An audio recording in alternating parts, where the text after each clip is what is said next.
नमस्कार दोस्तों। Gurukul of politics यानी कि राजनीति के गुरुकुल में आपका स्वागत है। मैं हूं आपका दोस्त धर्मेंद्र कवानी।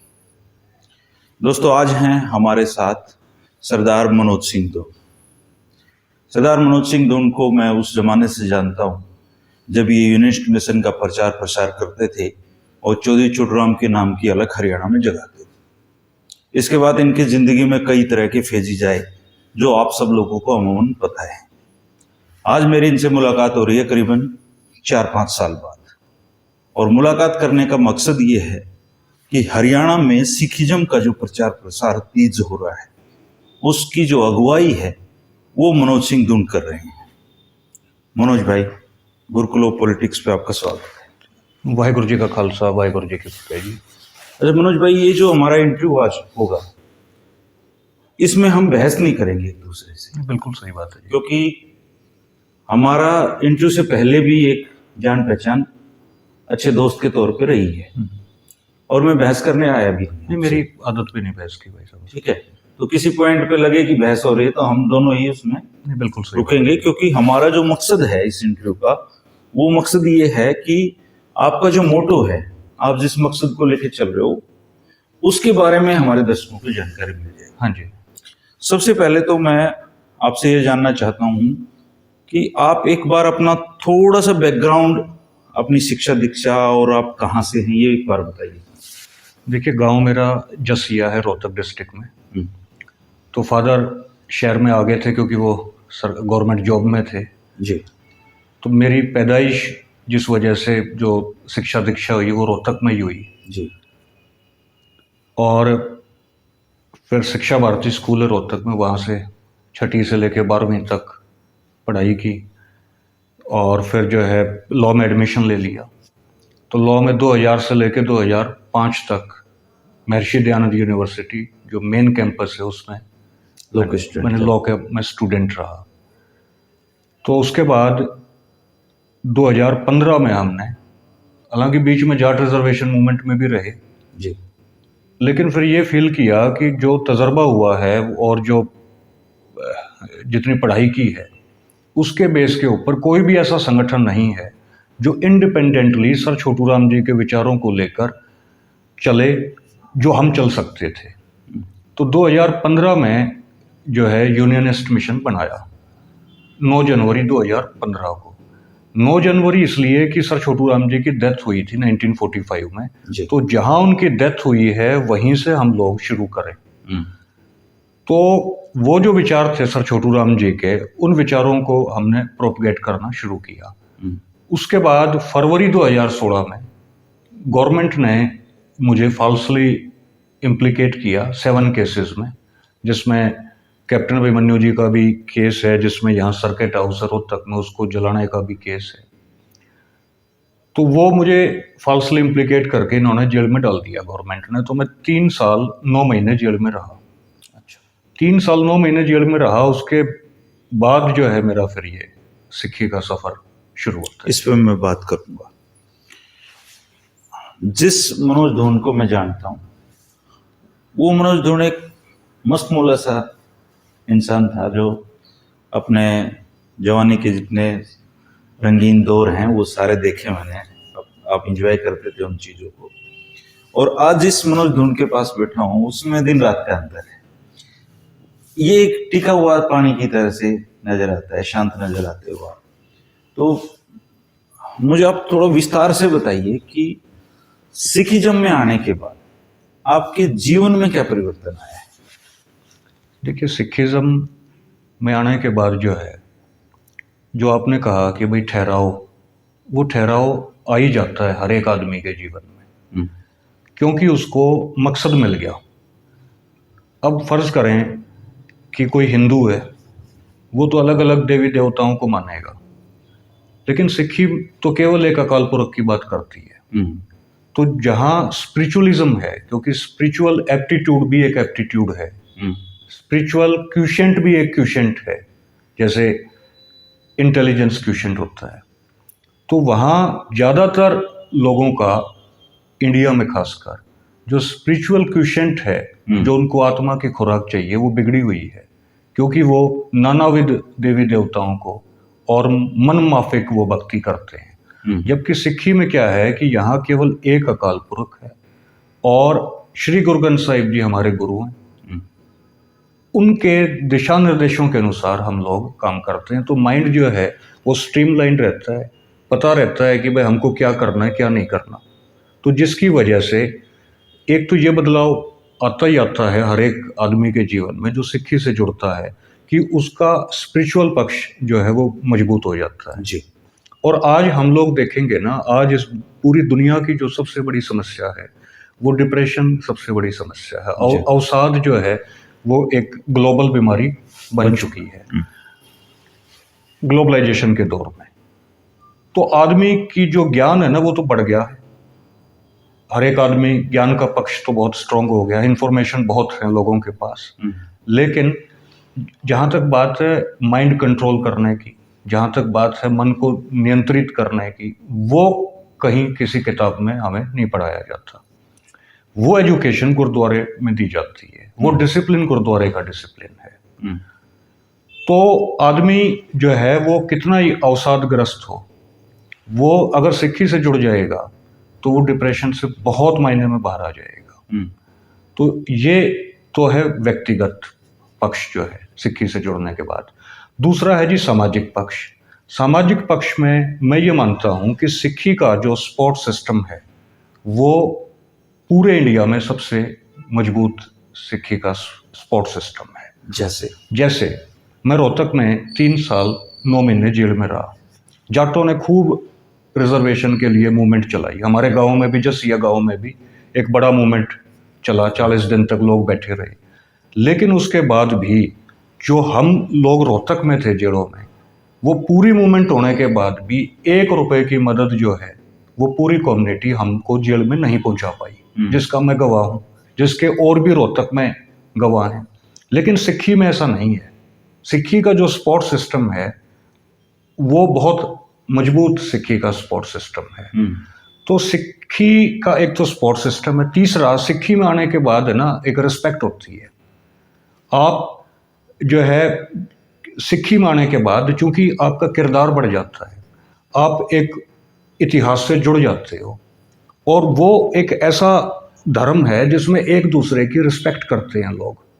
पहले क्या था कि आदमियों की कमी रहती थी, तो आदमी की कमी थी तो मानसों की कमी थी, तो मानस जो था वो मानस की इज्जत करता था। तो सिक्खी के अंदर यह है कि जब हम किसी भी दस्तार सजाए हुए सिख को देखते हैं ना, तो हमारे अंदर वही भावना पैदा होती है जो बड़े बुजुर्गों में हुआ करती थी कि जो आदमी कम थे और आदमी ने देख कर आदमी राजी रहा करता। तो हम जब भी किसी सिख को देखते हैं तो हमें खुशी होती है। तो इसी तरीके से कोई सिख हमें देखता है तो उसे भी खुशी होती है। तो एक दूसरे के प्रति जो प्रेम का भाव है वो सिक्खी में है। तो उस प्रेम के भाव से आदमी बहुत ऊर्जा जो है वो महसूस करता है और बहुत ऊर्जावान उससे आदमी बन जाता है। अदरवाइज क्या है, समाज में जो है अब तो एनर्जी के जो है वो वैम्पायर्स हो गए हैं। माने एक तो वैम्पायर है जो खून चूसता है, लेकिन अब पूरी सोसाइटी, माफ करना, मतलब ऐसी हो गई है जैसे को आप किसी के भी साथ बैठोगे ना तो आपको ये फील होगा कि अगला आदमी आपके एनर्जी को चूस रहा है। तो वो है एनर्जी वैम्पायर। सिक्खी में जो है वो एनर्जी वैम्पायर नहीं है। सिक्खी आपको एनर्जी देगी। सिक्खी हमेशा चढ़ती कला की बात करेगी। फॉर एग्जाम्पल, अगर किसी शादी में हम हैं, मान लो हरियाणा में रोहतक डिस्ट्रिक्ट में किसी शादी में हम हैं जी। उस शादी में बारात आ गई और गाए बगाए खुदा ने खास्ता उसमें आदमी ज़्यादा आ गए और वो जो खाना था वो कम पड़ गया या खाना खत्म हो गया। हमारे मुंह से बीइंग हरियाणवी ये शब्द निकलेंगे, नाश हो गया। मतलब खाना खत्म हो गया हमारे मुंह से, मुझे माफ करना, मतलब हम भी हरियाणा से ही हैं, ये स्टेटमेंट निकलेगी, नाश हो गया भाई। जबकि गुरुद्वारों में क्या है कि फर्ज करो कोई प्रोग्राम चल रहा है और लंगर जो है वो खत्म हो जाए तो ये नहीं कहेंगे लंगर खत्म हो गया या नाश हो गया, वो कहेंगे साथ संगत जी, गुरु महाराज जी की बड़ी कृपा हुई है, लंगर वध गया है। अच्छा। या कहेंगे जी लंगर मस्त हो गया है, या कहेंगे जी लंगर फतेह हो गया है। उसके बाद ये कहेंगे जी साध संगत जी लंगर जो है वध गया है, तो ਤੁਹਾਨੂੰ अपील है, अरदास है कि ज़्यादा तो ज़्यादा तुसी लंगर की सेवा पहुँचाओ। तो फिर घर घर में लंगर बनना शुरू हो जाएगा। माने वहाँ चढ़ती कला की बात है। कितनी भी नेगेटिविटी हो, सिख हमेशा चढ़ती कला की बात करेगा। तो वो जो चढ़ती कला है वो बहुत जरूरी है, क्योंकि पॉजिटिविटी लाइफ में सबसे जरूरी चीज है। कोई आदमी हो उसके सामने हमेशा ही नेगेटिव बातें चलती रहे तो वो क्या तो खुद करेगा, वो इतना नेगेटिविटी से भर जाएगा, वो हर एक को परेशान रखेगा। लेकिन सिक्खी हमेशा चढ़ती कला की बात करती है।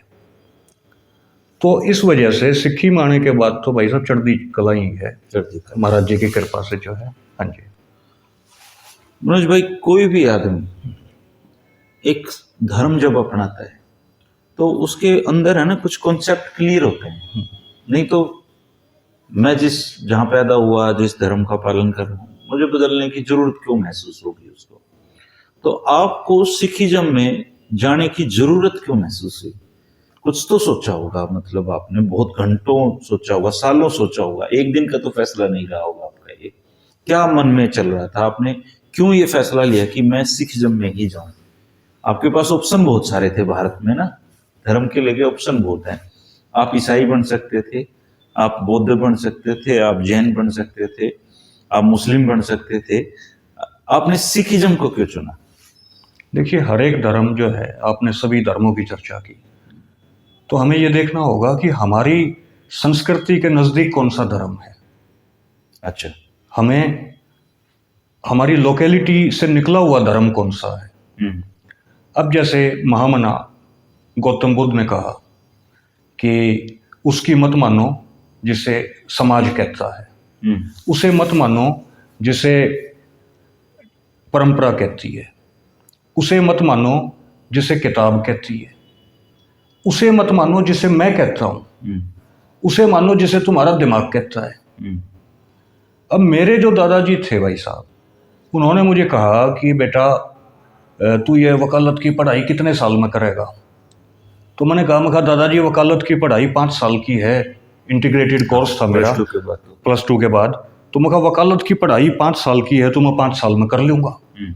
तो मेरा दादा ये बोला कि बेटा तू या वकालत की पढ़ाई 5 साल में नहीं, तू या करेगा 7 साल में।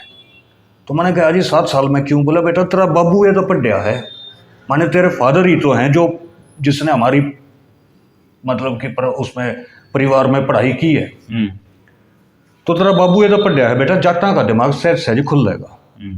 तो मैंने फिर ये कहा, मैं कहा दादा फिर यह बात तू मेरे बाबू ने भी समझा।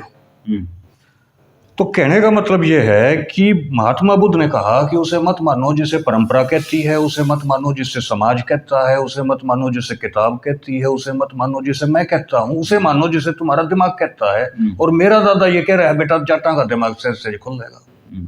माने पब्लिक पे अगर आप छोड़ दोगे तो वो कहीं भी पब्लिक नहीं पहुंच पाएगी। लोगों के अंदर जो दिमाग होता है वो बहुत एवरेज किस्म का और बहुत मुर्दा किस्म का दिमाग होता है। मुझे माफ करना, माने सोसाइटी जो है उसमें लोग बस चल रहे हैं तो चल ही रहे हैं, वो कॉन्शियसली नहीं चल रहे, वो सब आदमी बहाव में चल रहे हैं जी। माने राष्ट्रपति ने घोषणा कर दी, अब घोषणा कर दी यही चर्चा है, क्या घोषणा करी उसकी चर्चा नहीं है। तो ये सोसाइटी का हाल है। और बुद्ध वहां इतना बड़ा चैलेंज दे रहे हैं कि जो तुम्हारा दिमाग कहता है, अब दिमाग है नहीं। अच्छा, फिर दूसरा जो बुद्ध का मार्ग है वो नास्तिकता का मार्ग है। नास्तिकता का मार्ग है बुद्ध का मार्ग, उसके अंदर परमात्मा को मानते नहीं है। अब हकीकत ये है भाई साहब कि इंडियन सोसाइटी को अगर हम लोग समझेंगे तो भारतीय मानस को तो समझ के चलना पड़ेगा हमें। मुझे जेल में एक लड़का मिला, ब्राह्मणों का ही था वो।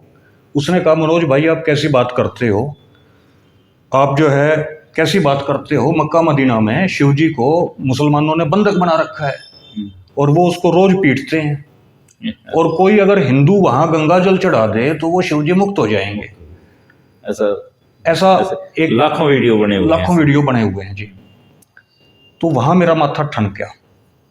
तो मैंने मेरे दिमाग में ये बात आई, यार ये ठीक है कि 21वीं सदी चल रही है, लेकिन जो भारतीय मानस है ना, जो इंडियन साइकी है, वो 21वीं सदी में नहीं है, वो 13वीं और 14वीं और 12वीं सदी में है। लेकिन उसको और हम लोग सिंप्लीफाइड करें कि जो भारतीय मानस है वो 13वीं और 14वीं सदी में भी नहीं चल रहा, वो सतयुग, त्रेता युग जी, त्रेता युग, कलयुग, इसकी व्याख्या से चल रहा है। कितना ही बढ़िया काम हो जाए कहेंगे जी कलयुग चल रहा है। तो जो भारतीय मानस है उसको आपको समझना पड़ेगा। तो क्या भारतीय मानस डायलेक्टिकल मेटेरियलिज्म, द्वंद्वात्मक भौतिकवाद समझ पाएगा? क्या भारतीय मानस डेमोक्रेटिक सेंट्रलिज्म क्या है ये समझ पाएगा? क्या भारतीय मानस प्रोलिटेरिएट और कैपिटलिज्म की लड़ाई है वो समझ पाएगा? क्या भारतीय मानस सोशलिज्म और कैपिटलिज्म और कम्युनिज्म का फर्क समझ पाएगा?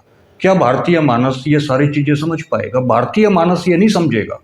भारतीय जो मानस है, माने भारतीय जो दिमाग है, इंडियन सोसाइटी है, वो समझेगी राम, कृष्ण, गुसाई, अल्लाह। तो गुरु नानक देव जी इस बात को जानते थे। क्यों जानते थे? क्योंकि गुरु नानक देव जी ने पूरी दुनिया का दौरा किया था, पूरी दुनिया की उदासियां की थी। वो मक्का मदीना तक गए, वो बांग्लादेश तक गए, वो श्रीलंका तक गए। तो पूरी दुनिया का जो शख्सियत दौरा कर लेगी, उदासियां कर लेगी जो गुरु नानक देव जी ने की, तो आप ये देखें कि उसका दिमाग कितना डेवलप हो जाएगा। 500 साल पहले वो बंजारों के साथ गए, पैदल गए, तो पूरी दुनिया का उन्होंने दौरा किया। अब जैसे महात्मा गांधी ने जब फ्रीडम मूवमेंट शुरू की तो उन्होंने अफ्रीका से आने के बाद पहले पूरे भारत का भ्रमण किया और पूरे भारत को समझकर महात्मा गांधी ने अपने मूवमेंट को शुरू किया, जिसकी वजह से वो आदमी, हालांकि वो बोलना इतना अच्छा नहीं जानता था, वो मतलब समझ लिया था, लेकिन उसने आंदोलन उनके लिए ठीक रहेगा। उन्होंने मतलब वो आंदोलन की सोच डेवलप कर दी थी जो भारतीय दिमाग के अनुसार हो। तो इंडियन सोसाइटी नास्तिकता का मार्ग नहीं पकड़ पाएगी। आप हो सकता है नास्तिक हो जाओ, हो सकता है मैं नास्तिक हो जाऊं, हो सकता है 10 आदमी नास्तिक हो जाएं, लेकिन आप गांव पूरे आप एक पूरे गांव को भी नास्तिक नहीं बना सकते। अब चूंकि आप नास्तिक नहीं बना सकते, काम आपको उसी सोसाइटी में करना है, चलना आपको उसी सोसाइटी में है, रहना आपको उसी सोसाइटी में है। तो महात्मा बुद्ध का मार्ग जो ये कह रहे हैं, मुझे माफ करना कि मध्य मार्ग है, मध्य मार्ग नहीं है, वो अति का मार्ग है। क्योंकि आप नास्तिक बनाओगे लोगों को, नास्तिक कोई बनेगा नहीं। और यही वजह है कि आप देखो महाराष्ट्र के अंदर जो 2001 का सेंसस था और 2013 का 11 का जो सेंसस था, उसमें बुद्धों की आबादी कम हुई है। कम किस लिए हुई है? क्योंकि ये मार्ग जो है ये इंडियन साइकोलॉजी के अनुसार नहीं है। अब लोग कह रहे हैं कि बुद्धिज्म खत्म हो गया, उसमें एक वजह ये भी थी कि इंडियन दिमाग के अनुसार नहीं था ये। तो इसलिए बुद्धिज्म को तो हम इस तरीके से, मेरा मन नहीं किया कि भाई मैं बुद्धिस्ट बनूं। जहां तक बात है दूसरे धर्मों की, ईसाइयत की, अब ईसाइयत जो धर्म है वो हमारी परंपराओं के हिसाब से तो नहीं है। आप ओल्ड टेस्टामेंट पढ़े, आप न्यू टेस्टामेंट पढ़े, देखो हम रिस्पेक्ट तो हर एक महापुरुष की करते हैं, क्योंकि सिक्खी हमें, या सिक्खी भी क्या, हमें मतलब मानवता के नाते, यीशु भी भारत आए थे, यीशु भी भारत आए थे, कश्मीर में रहे, वो एक किंवदंती है या कुछ इतिहास भी है, ओशो ने भी लिखा है। हर महापुरुष ने भ्रमण तो दुनिया की की है, भ्रमण दुनिया का किया है। लेकिन आप जब ओल्ड टेस्टामेंट पढ़ोगे तो ओल्ड टेस्टामेंट के अंदर मूसा की वाणी है, वो मूसा का टेस्टामेंट है, जिसका मतलब है दांत के बदले दांत, आंख के बदले आंख। फिर बात आती ईसा की। ईसा कहते हैं जी नहीं, आपके कान पे कोई एक चपेट मारे तो आप दूसरा मुंह आगे कर लो, एक गाल पे कोई एक थप्पड़ मारे दूसरा गाल आगे कर लो। उनकी अपनी स्ट्रेटजी थी। लेकिन जो जीसस क्राइस्ट का जो देशना है, जो धर्म है, वो भारतीय समाज के अनुकूल नहीं है। एक एग्जांपल मैं दूंगा। अंग्रेजों के जमाने में जो है एक पादरी आया, फादर आया गांव में, उसने कहा, गांव देहात था, हरियाणा का गांव था, उसने कहा जी कि जो जीसस है, he is the only son of God, वो परमेश्वर का इकलौता पुत्र है, और हम in the name of Jesus Christ हम प्रार्थना करेंगे। तो एक बूढ़ा खड़ा होया, वो बोला भाई मिस्टर पादरी जो भी है, फादर जो भी है, बोला न्यू बता तू कि इस जीसस का, ईसा मसीह का बाबू जीव है, माने जीसस का क्या बाप जिंदा है? तो उसने कहा जी जीसस का बाप तो जिंदा है, वो तो परमात्मा है। बोला भाई फिर देख, बात ये है, बात सुन ले कि अगर जीसस का बाबू जीवे है तो जब तक बाबू जीवे है हम बेटे की इज्जत नहीं करया करते। बेटा बढ़िया कर्म करे तो उसके थपकी जरूर मार देंगे, उसको अभी तो- प्रोत्साहित जरूर कर देंगे, लेकिन बेटे की इज्जत नहीं होगी जब तक बाबूजी है। ये हरियाणवी दिमाग है ये हरियाणवी एक कॉमन सेंस है, और ये है कि common sense is in itself a law. Common sense अपने आप में एक नियम है।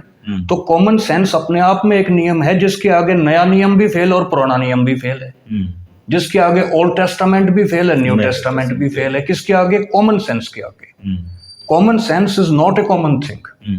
तो हमारे लोगों में, जाटों में, गुजरों में, हरियाणवी लोगों में ये कॉमन सेंस है कि जब तक बाप जिएगा हम बेटे को चौधरी नहीं बनाएंगे। तो इस वजह से क्रिश्चियनिटी यहाँ के फेल हो जाती है। अंग्रेजों ने पूरा अंगा लगा दिया जब यहाँ थे। हाँ, पूरी कोशिश की उन्होंने। और अब पंजाब में मान लो क्रिश्चियनिटी फैल रही है, जो लोग कह रहे हैं, वो ज़्यादा नहीं फैलेगी, क्योंकि भारतीय मानस के हिसाब से जो चीज़ नहीं होगी वो चीज़ जो है वो लेकिन आज के दिन पंजाब में क्रिश्चियनिटी एक बड़ा चैलेंज है। एक बड़ा चैलेंज है। लेकिन वो पंजाब में तो ऐसे चैलेंजेस बहुत आए हैं भाई साहब। लेकिन पंजाब की धरती गुरुओं की धरती है।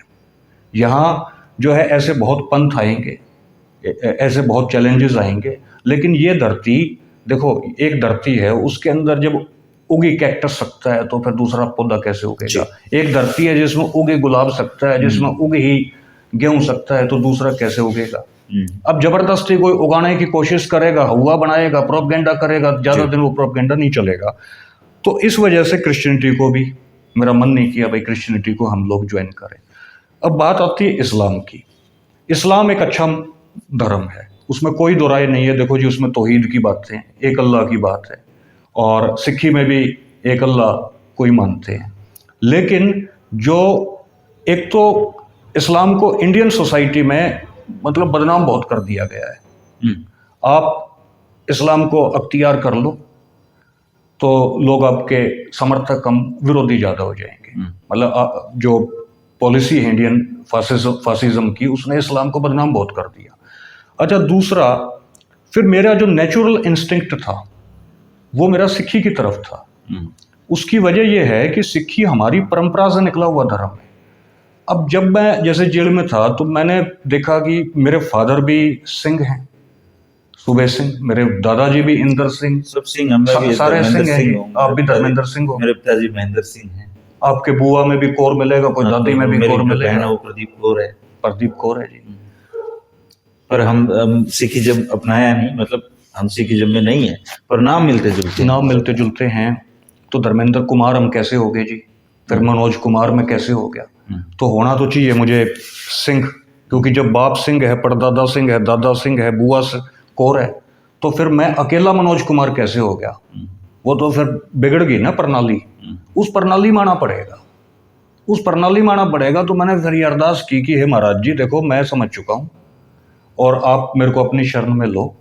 हे गुरु नानक देव जी, मैं अरदास करता हूँ, हे बंदी छोड़ा। कब की अपनी अरदास? ये मैंने अरदास की भाई साहब अक्टूबर 2019 में जेल के अंदर। और बड़ा आश्चर्य मुझे हुआ कि मैं नवंबर में सारे मुकदमों में बरी हो गया, सॉरी जमानत हो गई, मतलब जेल से बाहर आ गया। जेल से मैं बाहर आ गया और बरी भी महाराज जी मुझे कर रहे हैं। अब जैसे 7 मुकदमे थे, 3 में मैं बरी हो गया, और सब मैं बरी होऊंगा, मुझे ये पता है। लेकिन वहां मैं जब सारे मुकदमों में जो है मैं जमानत होगी, तो ये भी चमत्कार घटित हुआ, होता भी है। देखो, आप अपने जड़ों की तरफ चलोगे तो चमत्कार होगा, जड़ों की तरफ चलोगे तो ऑटोमेटिकली चमत्कार होगा। अफ्रीका के अंदर एक कहावत है कि जब भी चलो तो ऐसे चलो जैसे आपके पीछे आपके 3000 पूर्वज चल रहे हो। तो सिक्खी हमारे पूर्वजों का धर्म है। वो आपको कॉन्फिडेंस देगा, वो आपको ताकत देगा, वो आपको बैलेंस देगा। और कोई धर्म, देखो सब धर्म अच्छे हैं, हम किसी की निंदा नहीं करेंगे नाम, क्योंकि हम निंदा नहीं करते। लेकिन ये है कि सिक्खी हमारा अपना धर्म है, तो हम अपने धर्म में ही हमको आना पड़ेगा, उसी में हमारी जो है गुजारे उसी धर्म में हमारे होने हैं। अच्छा मनोज भाई, जैसे एक प्रक्रिया होती है सबकी धर्म अपनाने की, तो जैसे ही आप सिखिज्म में आए, क्या प्रक्रिया आपको कराई गई, कैसे आपको सिख बनाया गया? देखिए, सिक्खी तो जी गुरु नानक देव जी बनाने वाले हैं। उसमें यह है कि एक तो ये हम कसम खाएं, उसमें संकल्प लें कि हम जो है कभी भी जीवन में केश कत्ल नहीं करवाएंगे। अच्छा, ये बेसिक है। मतलब उस दिन तक करवा लिया जो करवा लिया, अब आगे उस नहीं दिन करना। तक करवा लिया, वो तो अनजाने में तो आदमी करा ही लेता है। लेकिन एक तो हम कभी केश कत्ल नहीं करवाएंगे जी, गुरुद्वारों में हमारी आस्था रहेगी, श्री गुरु ग्रंथ साहिब जी हमारे गुरु होंगे, देहधारी को हम लोग गुरु नहीं मानेंगे।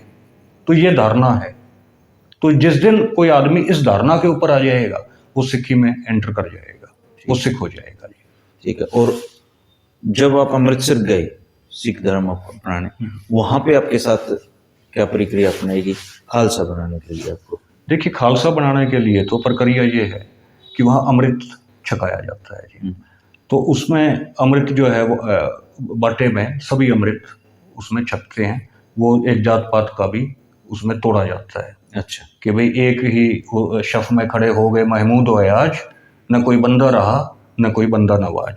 तो इस तरीके की प्रक्रिया है, आपको लेके चलेंगे अमृत। नहीं, जैसे सांगवान साहब ने मुझे बताया कि उनकी आंखों में जब वो पंज पैरों ने मारा तो उनको वो चीज महसूस हुई जो जिंदगी में कभी हुई नहीं थी उनको। क्या ऐसा है आपके साथ भी हुआ? नहीं, इस ऐसा? तरीके से भी होता है जी। हर एक आदमी का अपना अपना उसमें तजर्बा होता है। हर एक आदमी को गुरु महाराज जी कोई ना कोई चमत्कार दिखाते हैं। अच्छा। तो उसके बाद आप पूरी तरीके से सिख धर्म के नियमों का हाँ पालन जी, कर रहे हैं? हाँ जी। अच्छा, जैसे आपको मैं काफी समय से जानता हूँ, इसलिए मुझे बहुत सारी बातें आपकी पता है, लेकिन शायद दर्शकों को ना पता होंगी। मेरा नाम धर्मेंद्र सिंह है, मेरे पिताजी का नाम महेंद्र सिंह। ठीक है। जो सिख धर्म के नामों के अनुसार मिलते जुलते, लेकिन हरियाणा में सिख धर्म का प्रचार क्यों नहीं हो पाया? हमारे बुजुर्ग भी तो शाने थे, उनको ये पता था कि भाई सिख धर्म अच्छा है, तो वो सारे सिख क्यों नहीं बने? वो यहीं पे क्यों रहे? या आर्य समाज का प्रचार प्रसार ज्यादा क्यों रहा है? देखिए, आर्य समाज का प्रचार प्रसार जो ज़्यादा रहा, आर्य समाज ने जो है जाट कौम है जी, बैकटी कौम। चौधरी देवीलाल जी एक बात कहा करते कि भाई जाटों को समझाया नहीं जा सकता, इनको बहकाया जा सकता है। जो देवीलाल ने शायद ना कही हो ये बात, उनको लगा दी हो। चलो उनको लगा दी, उनको लगा दी, लेकिन बात भी सच है ये भी हमने महसूस कर लिया। बात तो हर कम्युनिटी पे ही सच होती है। हर कम्युनिटी पे हरियाणा सच की- होती है जी। हरियाणा का मतलब औसतन आदमी ऐसे ही होता है। तो अब जब दयानंद सरस्वती ने मूवमेंट शुरू की तो 1875 में 1839 में महाराजा रंजीत सिंह की डेथ होती है जी। 1839 में जब महाराजा रंजीत सिंह की डेथ हुई तो सरकार खालसा का फायदा उठाने के लिए जो लोग सिख बने थे, जैसे शहरी हिंदू बने या और लोग बने, वो दोबारा से हिंदू बनना शुरू हो गए। तो वहाँ लॉर्ड डलहौजी ने ये लिखा, अगर यूं ही चलता रहा तो विद इन ए डिकेड 10 साल में सिक्खी खत्म हो जाएगी। लेकिन 1857 का गदर हुआ। उस गदर के बाद 1858 में एडमिनिस्ट्रेटिव लेवल के ऊपर जो अम्बाला डिवीजन थी उसको पंजाब में शामिल कर लिया गया। अब जब उसको पंजाब में शामिल किया, अम्बाला डिवीजन को कह लो जी आज का हरियाणा, तो पंजाब के प्रभाव की वजह से हरियाणा के अंदर सिक्खी आनी शुरू हो गई। और ये नाम जो है महेंद्र सिंह उस दौर के हैं, ये नाम आने शुरू हो गए।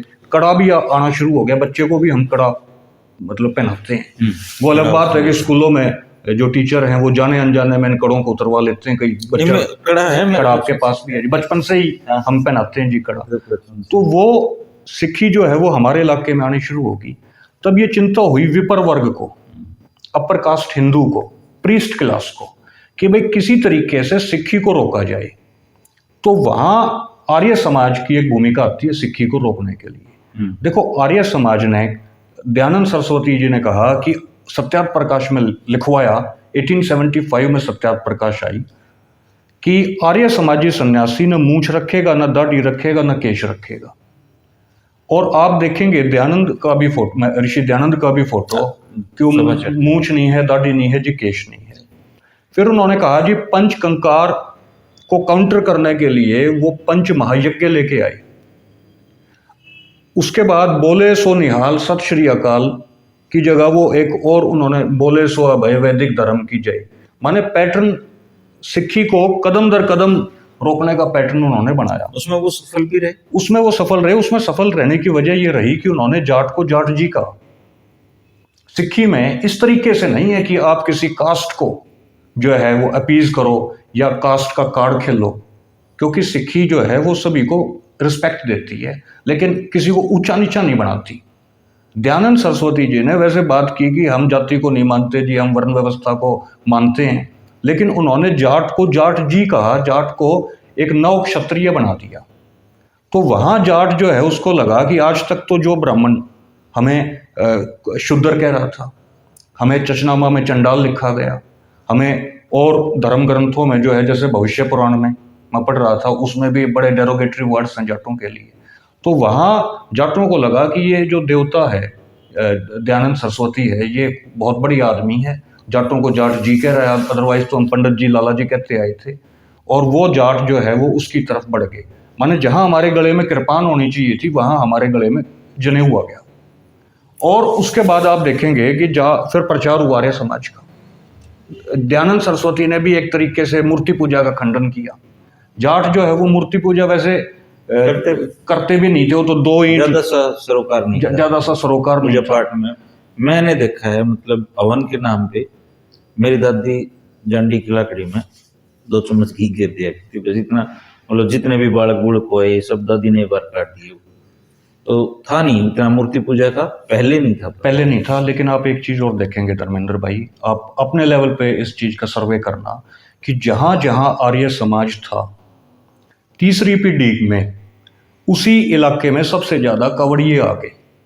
माने मेरा दादा, हमारा गांव प्योर हार्डकोर आर्य समाज का गांव है। ठीक है, हमारे गांव में भी 100-150 कावड़ आती हैं। तो ये कैसे हो गया? बदलाव होता है। नहीं, बदलाव नहीं आता, सॉफ्टवेयर इसी तरीके से काम करता है। जैसे गुरु नानक देव जी ने जो निर्मल पंथ बनाया, वो 10वीं पीढ़ी में जाके हथियार बंद हो गया। और फिर गुरु गोविंद सिंह जी महाराज ने जो है श्री गुरु ग्रंथ साहिब जी को गुरु मान्यो ग्रंथ गुरु घोषित कर दिया। सिक्खी कभी भी जो है वो उस धारा में शामिल नहीं हुई जो धारा जो है भीख मांग के खाने वालों की परंपरा की है। कभी आपको कोई सिख भिखारी नहीं मिलेगा। सिक्खी ने जो है हमेशा चढ़ती कला में सिक्खी रही। सिक्खी कभी भी हिंदू कट्टरवादी धारा में शामिल नहीं हुई, हिंदू धारा में ही शामिल नहीं हुई। लेकिन आर्य समाज तो तीसरी पीढ़ी में आगे कावड़िया हो गया। तो बदलाव तो आता है, तो बदलाव आए तो पॉजिटिव बदलाव आए। वो बदलाव नेगेटिव क्यों हो गया तीसरी पीढ़ी में? नेगेटिव इसलिए हो जाती है कि उसको जो कैरी करने वाले लोग थे शायद वो अपनी बातें ठीक से डिलीवर नहीं, सॉफ्टवेयर भी काम करता है, उसका आंतरिक ढांचा भी काम करता है। और उसका जो आंतरिक ढांचा था आर्य समाज का, वो इस तरीके का था कि ये धारा जो है ये ऑटोमेटिकली जो है लोगों को फिर हिंदू धारा में शामिल करने वाली थी। अब जैसे व्यसन है, वो आज पूरी दुनिया में व्यसन का प्रचार प्रसार है। अब सिखिज्म चढ़ती कला का प्रतीक आप कह रहे हैं, और आपने भी बताया कि अपनी जिंदगी में बहुत परिवर्तन आ गया। लेकिन जो पंजाब है, अगर सिखी इतने अच्छे मार्ग पे आपको ले जा रही है, तो पंजाब में नशे की आज ये गर्त में क्यों जा रहा है पंजाब का युवा? सिखी तो चढ़ती कला की बात करती है, फिर पंजाब में नशा कहाँ से आ गया? और जो बंदा गुरु ग्रंथ साहिब को मानता है, सिखिज्म में विश्वास करता है, वो नशा क्यों ले रहे हैं? देखिए, लालू प्रसाद यादव ने जब इलेक्शन फाइट किया था तो डॉक्टर केसी यादव साहब ने किताब लिखी थी लालू ए फिनोमिना। उसके अंदर डॉक्टर केसी यादव ने लिखा कि ऑल वर्सेस वन हो गया है। तो ये पंजाब जो है ये सदा से ही इस देश में जो सांप्रदायिक शक्तियां हैं उनके निशाने पे रहा है। क्योंकि अगर इस दुनिया में कोई लीड कर सकता है तो वो यूनाइटेड पंजाब लीड कर सकता है। ये आज की बात नहीं है नशा। आप क्रोनोलॉजी को देखेंगे तो 47 में भी पंजाब को तोड़ा गया और सबसे ज्यादा नुकसान पार्टीशन में पंजाब का हुआ। उसके बाद उस जमाने में भी लोगों ने ये थीसिस दे रखी थी, इन राइटिंग है, कि अब पंजाब से हरियाणा को अलग किया जाएगा। ये 47 से पहले की थीसिस है। उसके बाद पंजाब से हरियाणा को अलग किया गया। हिमाचल की कोई डिमांड नहीं थी तो हिमाचल को अलग कर दिया गया। तो पंजाब को तो ये मतलब कि टारगेट पे लेके और पंजाब की जवानी को खराब करने का इनका षड्यंत्र है। 1984 में जब इंदिरा गांधी ने पंजाब पे अटैक किया तो वहाँ से फिर ये नशे की शुरुआत हुई कि भाई जो पंजाब की जवानी है वो आप हथियार के दम पे काबू में नहीं कर पाओगे, उनको अंदर से खोखला करो। और ये पंजाब नहीं, नशा अब हरियाणा में भी आ गया है। जब से जाट रिजर्वेशन मूवमेंट हुई है आप, और जाटों ने अपना जलवा दिखाया है, जाटों ने अपनी ताकत का एहसास करवाया है कि हमारा भी वजूद है, बेशक सरकार जो है हमारे ऊपर कितना ही अत्याचार करे, लेकिन जाट बीच बीच में अपना वजूद दिखाते रहते हैं। तो जाट रिजर्वेशन मूवमेंट के बाद हरियाणा में भी नशा बहुत ज़्यादा बढ़ चुका है, और किसान मूवमेंट के बाद और ज़्यादा नशा बढ़ा है। नशा जो बढ़ रहा है वो नशा लोगों की वजह से नहीं बढ़ रहा, नशा जो है वो एजेंसीज के माध्यम से बढ़ रहा है। सरकारें नहीं चाहती नशा खत्म हो, अगर सरकार चाहे तो एक दिन में नशा खत्म हो सकता है। अब हमें तो पावर, एक दिन भी कोई आदमी नशा करके दिखा दे तो। संत जरनैल सिंह भिंडरवाड़ा जी के टाइम पे पंजाब नशा मुक्त हो गया था, लेकिन उस तहरीक को बदनाम किया गया। तो नशा जो है वो लोग नहीं कर रहे, नशा लोगों से करवाया जा रहा है, नशा लोगों के अंदर बांटा जा रहा है। चलिए, और नशा बांटा जा रहा है, उसके बाद भी दिल्ली के अंदर जो है किसान मूवमेंट सक्सेसफुल हुई। माने सिक्खी की वो ताकत है, श्री गुरु ग्रंथ साहिब की वो आस्था की वो ताकत है कि इतना ज़्यादा नुकसान होने के बाद भी मोदी ने ये कहा जी मैं जन भावनाओं को समझने में कामयाब नहीं रहा, मेरी तपस्या में कमी रहेगी जी, मेरी किस चीज़ में कमी रहेगी, मैं माफ़ी मांगता हूँ। माने तब भी पंजाब अपनी ताकत दिखा रहा है, हरियाणा अपनी ताकत दिखा रहा है। अच्छा मनोज भाई, तो नशा तो एक षड्यंत्र है पाजी। आपने कहा कि जब आप सिख बन जाते हो तो जातियां पीछे छूट जाती हैं, फिर आप बातें सिखिज्म की करते हो, जीवन बदलाव की भी करते हो, लेकिन मैं देख रहा हूं कि आपके भीतर का जो जाट है वो तो वहीं का वहीं खड़ा है। यानी कि आप जाति तो नहीं छोड़ पाए अपनी। सिखिज्म में तो सिख तो कह रहा है कि सब एक समान है, बिल्कुल कोई जाति नहीं रहती। आपने एक अच्छा सा दुआ भी मुझे सुना। फिर मनोज धून का ये जाट आज भी क्यों खड़ा है? देखिए, पाकिस्तान में कहावत है, और पाकिस्तान में ये कहावत है कि हम पिछले 70 सालों से पाकिस्तानी हैं, हम 1500 सालों से मुसलमान हैं, और पिछले 5000 साल से हम पठान हैं। ये पाकिस्तान में कहावत है। पिछले 70 सालों से हम पाकिस्तानी हैं जी, 1500 सालों से हम लोग मुसलमान हैं, और 5000 साल से हम पठान हैं। अब इस डिफरेंस को समझना पड़ेगा, ये है क्या। देखो, जाति जो है वो केवल इंडियन फिनोमिना है।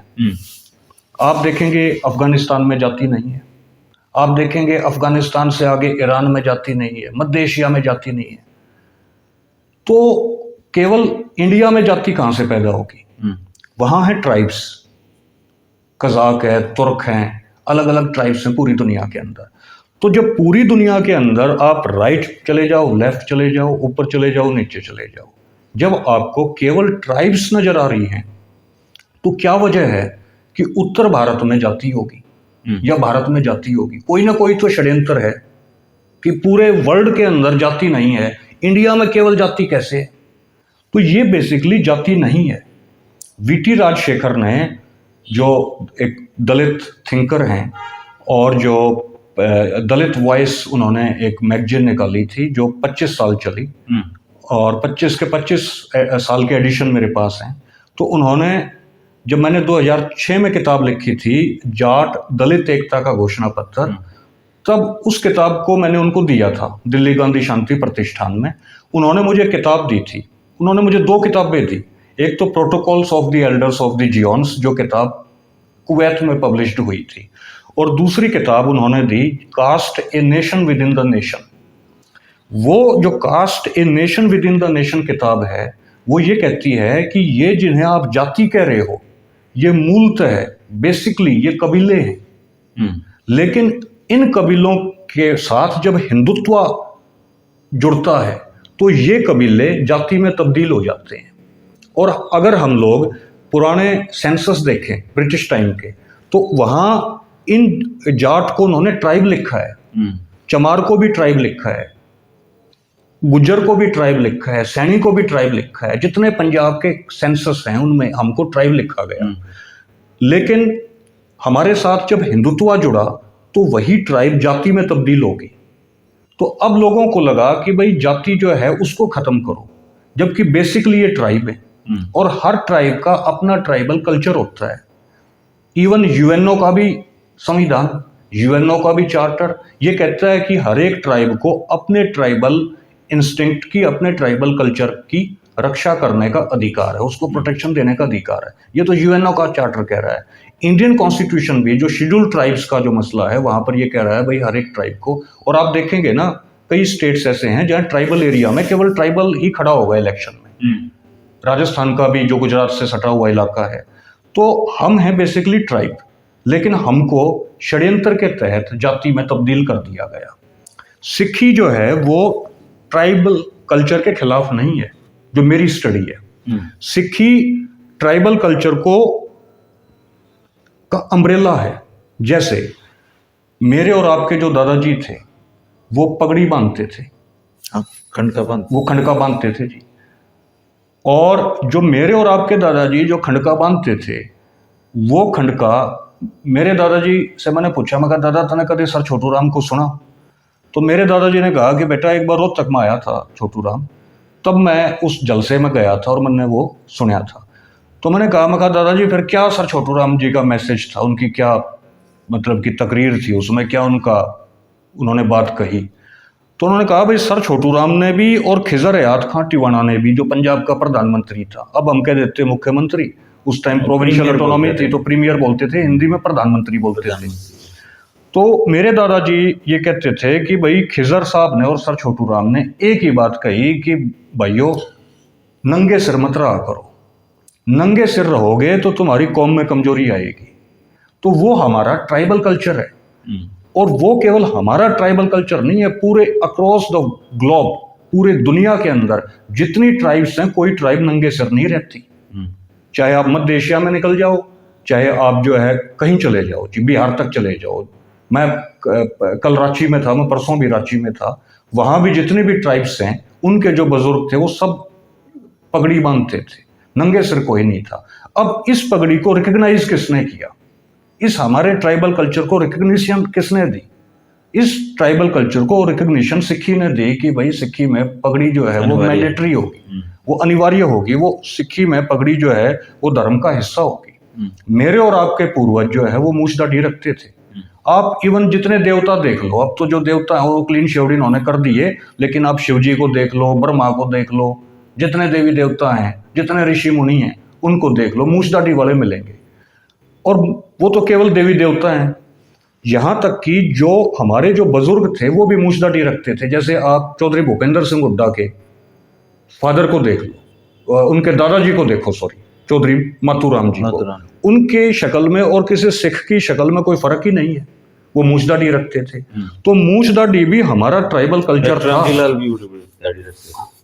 डॉक्टर रामजी लाल जी भी रखते थे जी, डॉक्टर रामजी लाल जी भी रखते थे, लेकिन जितने हमारे उनसे पीढ़ी के जो बुजुर्ग थे, एक पीढ़ी और, वो सारे ही मूछ दाढ़ी रखते थे। इनके तो फोटोग्राफ एक्चुअली क्लीन शेव सुविधा भी नहीं रही होगी, लेकिन वो रखते थे। और सुविधा अगर होती भी तो भी ये कहते थे कि भाई मूछ ना कटवाओ यार, ये तो मूछ कट आदमी है। जब सुविधा आ गई अभी तक बुरा मानते थे, वो कहते थे भाई वो तो मूछ कटा रहा है। अच्छा फिर वो मूछ नहीं कटा रहा है, वो न्यू भी कहने लग जाया करते जो लिपस्टिक भी ला रहा है, मतलब यहाँ तक मजाक बना दिया करते कि भाई मूछ नहीं कटा रहा है, ये तो लिपस्टिक भी लावा है। तो कहने का मतलब ये सुविधा की बात नहीं है, ये हमारा कल्चर था। अगर कल्चर नहीं होता तो सुविधा आने के बाद भी यूं क्यों कहते भाई। अच्छा फिर मूछ को यहाँ की संस्कृति में ये कहा गया भाई जिसका मूछ नहीं वो कुछ नहीं, मतलब यहाँ मूछ की लड़ाई थी। यहाँ मूछ को एक जो है सिंबल माना गया था, जो है पुरुष का, एक बात के पक्के होने का, इंटीग्रिटी का। तो वो जो था मूछ और दाढ़ी, उसको सिक्खी ने मान्यता दी। अच्छा हमारे जो पूर्वज थे वो हथियार रखते थे भाई, घर में कूड़ में जेड़ी तो पावेगी, सबको होया करती, घर में कूड़ में जो है मिल जाएगी। अब तो भाई शहरों में आगे तब भी मिल जाएगी, लेकिन अब तो ऐसा हो गया, कुंडी सोटा भी खत्म हो गए, मिक्सी आ गए, तो अब तो वो सोटा भी नहीं मिलेगा, अब तो इतना हालात खराब हो गए। लेकिन सिक्खी ने वो जो ट्राइबल कल्चर में जो हथियार रखने की परंपरा थी उसको भी रिकॉग्निशन थी।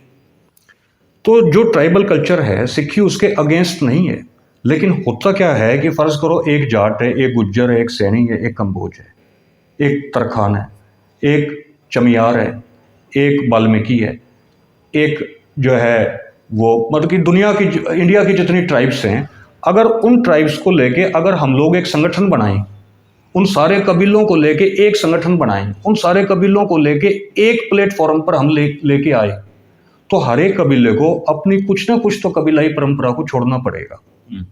फर्ज करो हम 100 कबीलों को लेके एक संगठन बना रहे हैं, तो उसमें ऐसा तो नहीं होगा ना कि केवल जाटों की ही परंपरा चलेगी, जाट ये कहे नहीं जी हमारी ही चलेगी, या उसमें खत्री ये कहे नहीं जी हमारी ही चलेगी, या उसमें वाल्मीकि ये कहें जी हमारी चलेगी, फिर तो संगठन नहीं बनेगा। अच्छा, संगठन में शक्ति है, संघे शक्ति कलयुगे, संगठन में शक्ति है कलयुग में। आप देखें, एक अनपढ़ से अनपढ़ जो मंत्री है, आप पढ़े लिखे आदमी, हम पढ़े लिखे आदमी, उसके ऑफिस में जाएंगे, हम क्या कहेंगे? हम कहेंगे मे आई कम इन सर। उसकी क्या क्वालिफिकेशन, उसके पास संगठन है। तो संगठन होना जरूरी है आज के दिन। तो संगठन, जो कबीलाई जो हमारा रिजीम है, उसको एक संगठन देना जरूरी है, अदरवाइज सारे कबीले पिटेंगे, और सारे कबीले पिटेंगे, और कॉरपोरेट के सामने तो कोई कबीला, अकेला कबीला तो लड़ाई लड़ भी नहीं पाएगा। तो हिंदुत्व जो है वो तो सारे कबीलों को आपस में लड़वा रहा है जाति के नाम पर। जहां हिंदुत्व की बात आती है वहां हर कबीला दूसरे कबीले से लड़ता है, वहां तो 35 एक की बातें होंगी, वहां तो जो है आपस में सब लड़ रहे हैं। डॉक्टर अम्बेडकर ने ये लिखा है एनिहिलेशन ऑफ कास्ट में, जाति का उच्छेद किताब में, कि जो हिंदू व्यवस्था है वो केवल जातीय व्यवस्था नहीं है, बल्कि एक जाति दूसरी जाति की दुश्मन है इसमें, ये वो व्यवस्था है। जबकि हम लोग जब सिक्की में आएंगे तो वहाँ जाति नहीं है, वहाँ ट्राइबलिज्म को मान्यता है, वहाँ ट्राइबलिज्म को अम्ब्रेला दिया गया, प्रोटेक्शन दी गई। लेकिन उसमें यह है कि हर एक ट्राइब को अपनी अपनी ट्राइब्स की पूरी परंपरा को फॉलो करने की इजाजत नहीं है, अदरवाइज ऑर्गेनाइजेशन तैयार नहीं होगा। लेकिन उनकी जो बेसिक चीजें हैं हर एक ट्राइब की, जैसे पगड़ी है, जैसे हथियार है, जैसे मूंछ दाढ़ी है, जैसे सेवा की भावना है, जैसे ऊंच नीच नहीं। इसीलिए गुरुद्वारों के अंदर जो है आप देखेंगे कोई भी रिलीजन ऐसा मॉडल तैयार नहीं कर पाई कि आप वहाँ जोड़े उतार दो, जूते उतार दो, और अमीर से अमीर आदमी आपके जूते साफ कर रहा है जी। तो ये क्या है? ये हमारी सेवा भावना, ये हमारे पूर्वजों में थी। अच्छा, एक सवाल। तो इस वजह से मैं जाति की बात नहीं कर रहा। वो जाति आप इसलिए कह रहे हो क्योंकि आप जाट को जाति मानते हो। मैं ये कह रहा हूँ जी, जाट जाति नहीं है, जाट ट्राइब है, लुबाना ट्राइब है, चमियार ट्राइब है, वाल्मीकि ट्राइब। भारत का संविधान तो कहता है कि हम जाति, देखिए बाबा साहब ने जो बनाया है जातियां ही मानता है वो, तो इंसाफ। देखिए, इंडियन कॉन्स्टिट्यूशन में बहुत अमेंडमेंट्स हो चुके हैं जी। वो ऐसा तो है नहीं कि अब तो कुछ लोग कह रहे हैं कि कॉन्स्टिट्यूशन ही नया बना लेना चाहिए। वो तो कहीं इवन आरएसएस से जुड़े हुए लोगों ने आर्टिकल पब्लिश किए, हम आपको भेज देंगे। हाँ जी, हाँ जी। वो लोग कह रहे हैं कि ये सुविधा नहीं भाई, अब नया संविधान बनाओ। देखिए, वो तो चाह रहे हैं, लेकिन ऐसा होगा नहीं, मतलब पॉसिबल नहीं, आज के दिन नहीं दिखता है। पॉसिबल नहीं। राम मंदिर भी नहीं दिखता था पॉसिबल, बन रहा है, उसका उद्घाटन भी हो रहा है। 370 भी दिखता था नहीं पॉसिबल, पर अब जो ये वाला जो दौर है, इसमें हिंदुत्व में जो लोग चाह रहे थे वो कुछ करना, वो कर पा रहे हैं, फिर वो बहुत फ्रीली कर पा रहे हैं। हमारा मकसद वो नहीं है उन पे चर्चा करना। एक सवाल इसी से जुड़ा हुआ है जो आप कह रहे हैं, ट्राइब से जुड़ा हुआ। जैसे जिस मनोज ढूंढ को मैं जानता हूँ, वो मनोज ढूंढ जो पाकिस्तान जब बना, वहां से जो लोग माइग्रेटेड होके हरियाणा क्षेत्र में आए, क्या आप उनको भी ट्राइब मानोगे? वो भी ट्राइब है, वो भी ट्राइब है। देखो, जो खत्री है वो ट्राइब है। अच्छा, अरोड़ा भी ट्राइब है। हम लोग सब ट्राइब्स हैं। वो मर्केंटाइल ट्राइब्स हैं, व्यापारिक ट्राइब है। अच्छा, उनके प्रति जो आपका नजरिया था पहले, क्या उसमें बदलाव आया है कुछ? देखिए, सिक्खी में आने के बाद एक चीज मुझे समझ में आई कि हमें जर्नलाइज नहीं करना चाहिए सबको, किसी को भी, आदमी को भी नहीं। अच्छा, हो सकता है कि एक आदमी खराब हो, वो आज खराब है, कल वो ठीक भी हो जाए। आदमी को भी हमें जर्नलाइज नहीं करना। जो गुरु महाराज जी ने हमें, पहले जो आपका नजरिया था वो ठीक नहीं था। वो पहले जो मेरा नजरिया था उसमें हिंदुत्व की छाप थी। तो हिंदुत्व की जो फोर्सेस होंगी वो हमेशा जर्नलाइज करेंगी, भाई मुसलमान खराब है जी, सारे मुसलमान खराब हैं जी, या सारे ईसाई खराब हैं। इस बात पे भी तो एग्री फिर करोगे ना कि सारे हिंदू भी खराब नहीं है? कोई भी खराब नहीं होता। मैं कहता हूँ जी, सारे तो आरएसएस वाले भी खराब नहीं होंगे, मैं तो यहाँ तक कहता हूँ। उसमें भी, उनके अंदर भी तो कहीं ना कहीं आत्मा होगी, सभी खराब नहीं होते। इवन आदमी जो है, अच्छा, एक बंदा हाँ, लेकिन सिस्टम खराब होता है। एक बंदा सिख बन के भी आरएसएस में रहता है, फिर तो ये उसकी गलती है, क्योंकि आप देखो जी, आरएसएस की जो आइडियोलॉजी है वो हमारी आइडियोलॉजी कभी हो नहीं सकती, क्योंकि वो आइडियोलॉजी जो है वो एक्सक्लूसिव, मतलब कि लोगों को आइसोलेट करने की आइडियोलॉजी है, वो जनरलाइज करने की आइडियोलॉजी है। वो कहते हैं जी सारे मुसलमान खराब हैं। अच्छा, दूसरी आरएसएस की जो आइडियोलॉजी है वो केवल एक कास्ट को लेकर चली हुई आइडियोलॉजी है। आप देखें जितने सरसंघचालक हुए हैं, डॉक्टर हेडगेवार से लेकर और आज मोहन भागवत तक, रज्जू भैया जी को जो राजपूत थे, मंडल कमीशन के टाइम पर, और राजपूत मूवमेंट को थोड़ा सा काउंटर करने के लिए कुछ समय के लिए प्रोफेसर राजेंद्र सिंह जी को इन्होंने बनाया था। अदरवाइज तो केवल इसमें एक ही कास्ट के जो है ये सरसंघचालक बनते आए हैं, जबकि भारत में तो सभी जातियां रहती हैं। भारत में अच्छा राम मंदिर को आप देख लो, राम मंदिर में कितने जाटों का इन्होंने रिप्रेजेंटेशन लिया है। मैं राजस्थान में था इलेक्शन में, बहुत से जाट हैं जिन्होंने करोड़ों रुपए दिए, मतलब कि 7-7 करोड़ रुपए दिए, 5-5 करोड़ रुपए दिए राम मंदिर के लिए। उनको तो केवल इनवाइट किया गया, लेकिन मेन कमेटी में उनको भी नहीं रखा गया, किसी यादव को नहीं रखा गया। वहां केवल एक ही कास्ट के लोग हैं या केवल अपर कास्ट के लोग हैं। तो मेरा कहने का मतलब यह है, देखो सबको स्पेस दिया जाना चाहिए, लेकिन सबको स्पेस हिंदुत्व नहीं देगा, वहां जर्नलाइज किया जाएगा। सिक्खी में ये नहीं है। सिक्खी कहते हैं नहीं जी सब एक नूर ते सब जग उपजिया, कौन भले कौन मंदे। और सिक्खी में यह है निर्वैर रह के हमको काम करना है, हमको किसी से बैर नहीं रखना। अगर हम बैर रखेंगे, गुरु महाराज किसी से बैर नहीं रखते। तो आपने ये पूछा कि पहले मेरा नजरिया जो था वो ये था, अब मेरा नजरिया सिक्खी में आने के बाद बदल गया है। और आप देखेंगे कि दिल्ली जो किसान मूवमेंट चला, उसके अंदर जो मदद पहुंचाई वो दिल्ली के सिखों ने मदद पहुंचाई। उस दिल्ली के जो सिख हैं वो उसमें अरोड़ा खत्री ज्यादा हैं। लेकिन एक चीज और भी है, जर्नलाइज भी अगर आप थोड़ा सा भी करो तो हिंदू जो अरोड़ा खत्री है उसको अपना नजरिया थोड़ा सा बदलना पड़ेगा, ये मेरी रिक्वेस्ट है। उसको सिक्खी की तरफ आना पड़ेगा।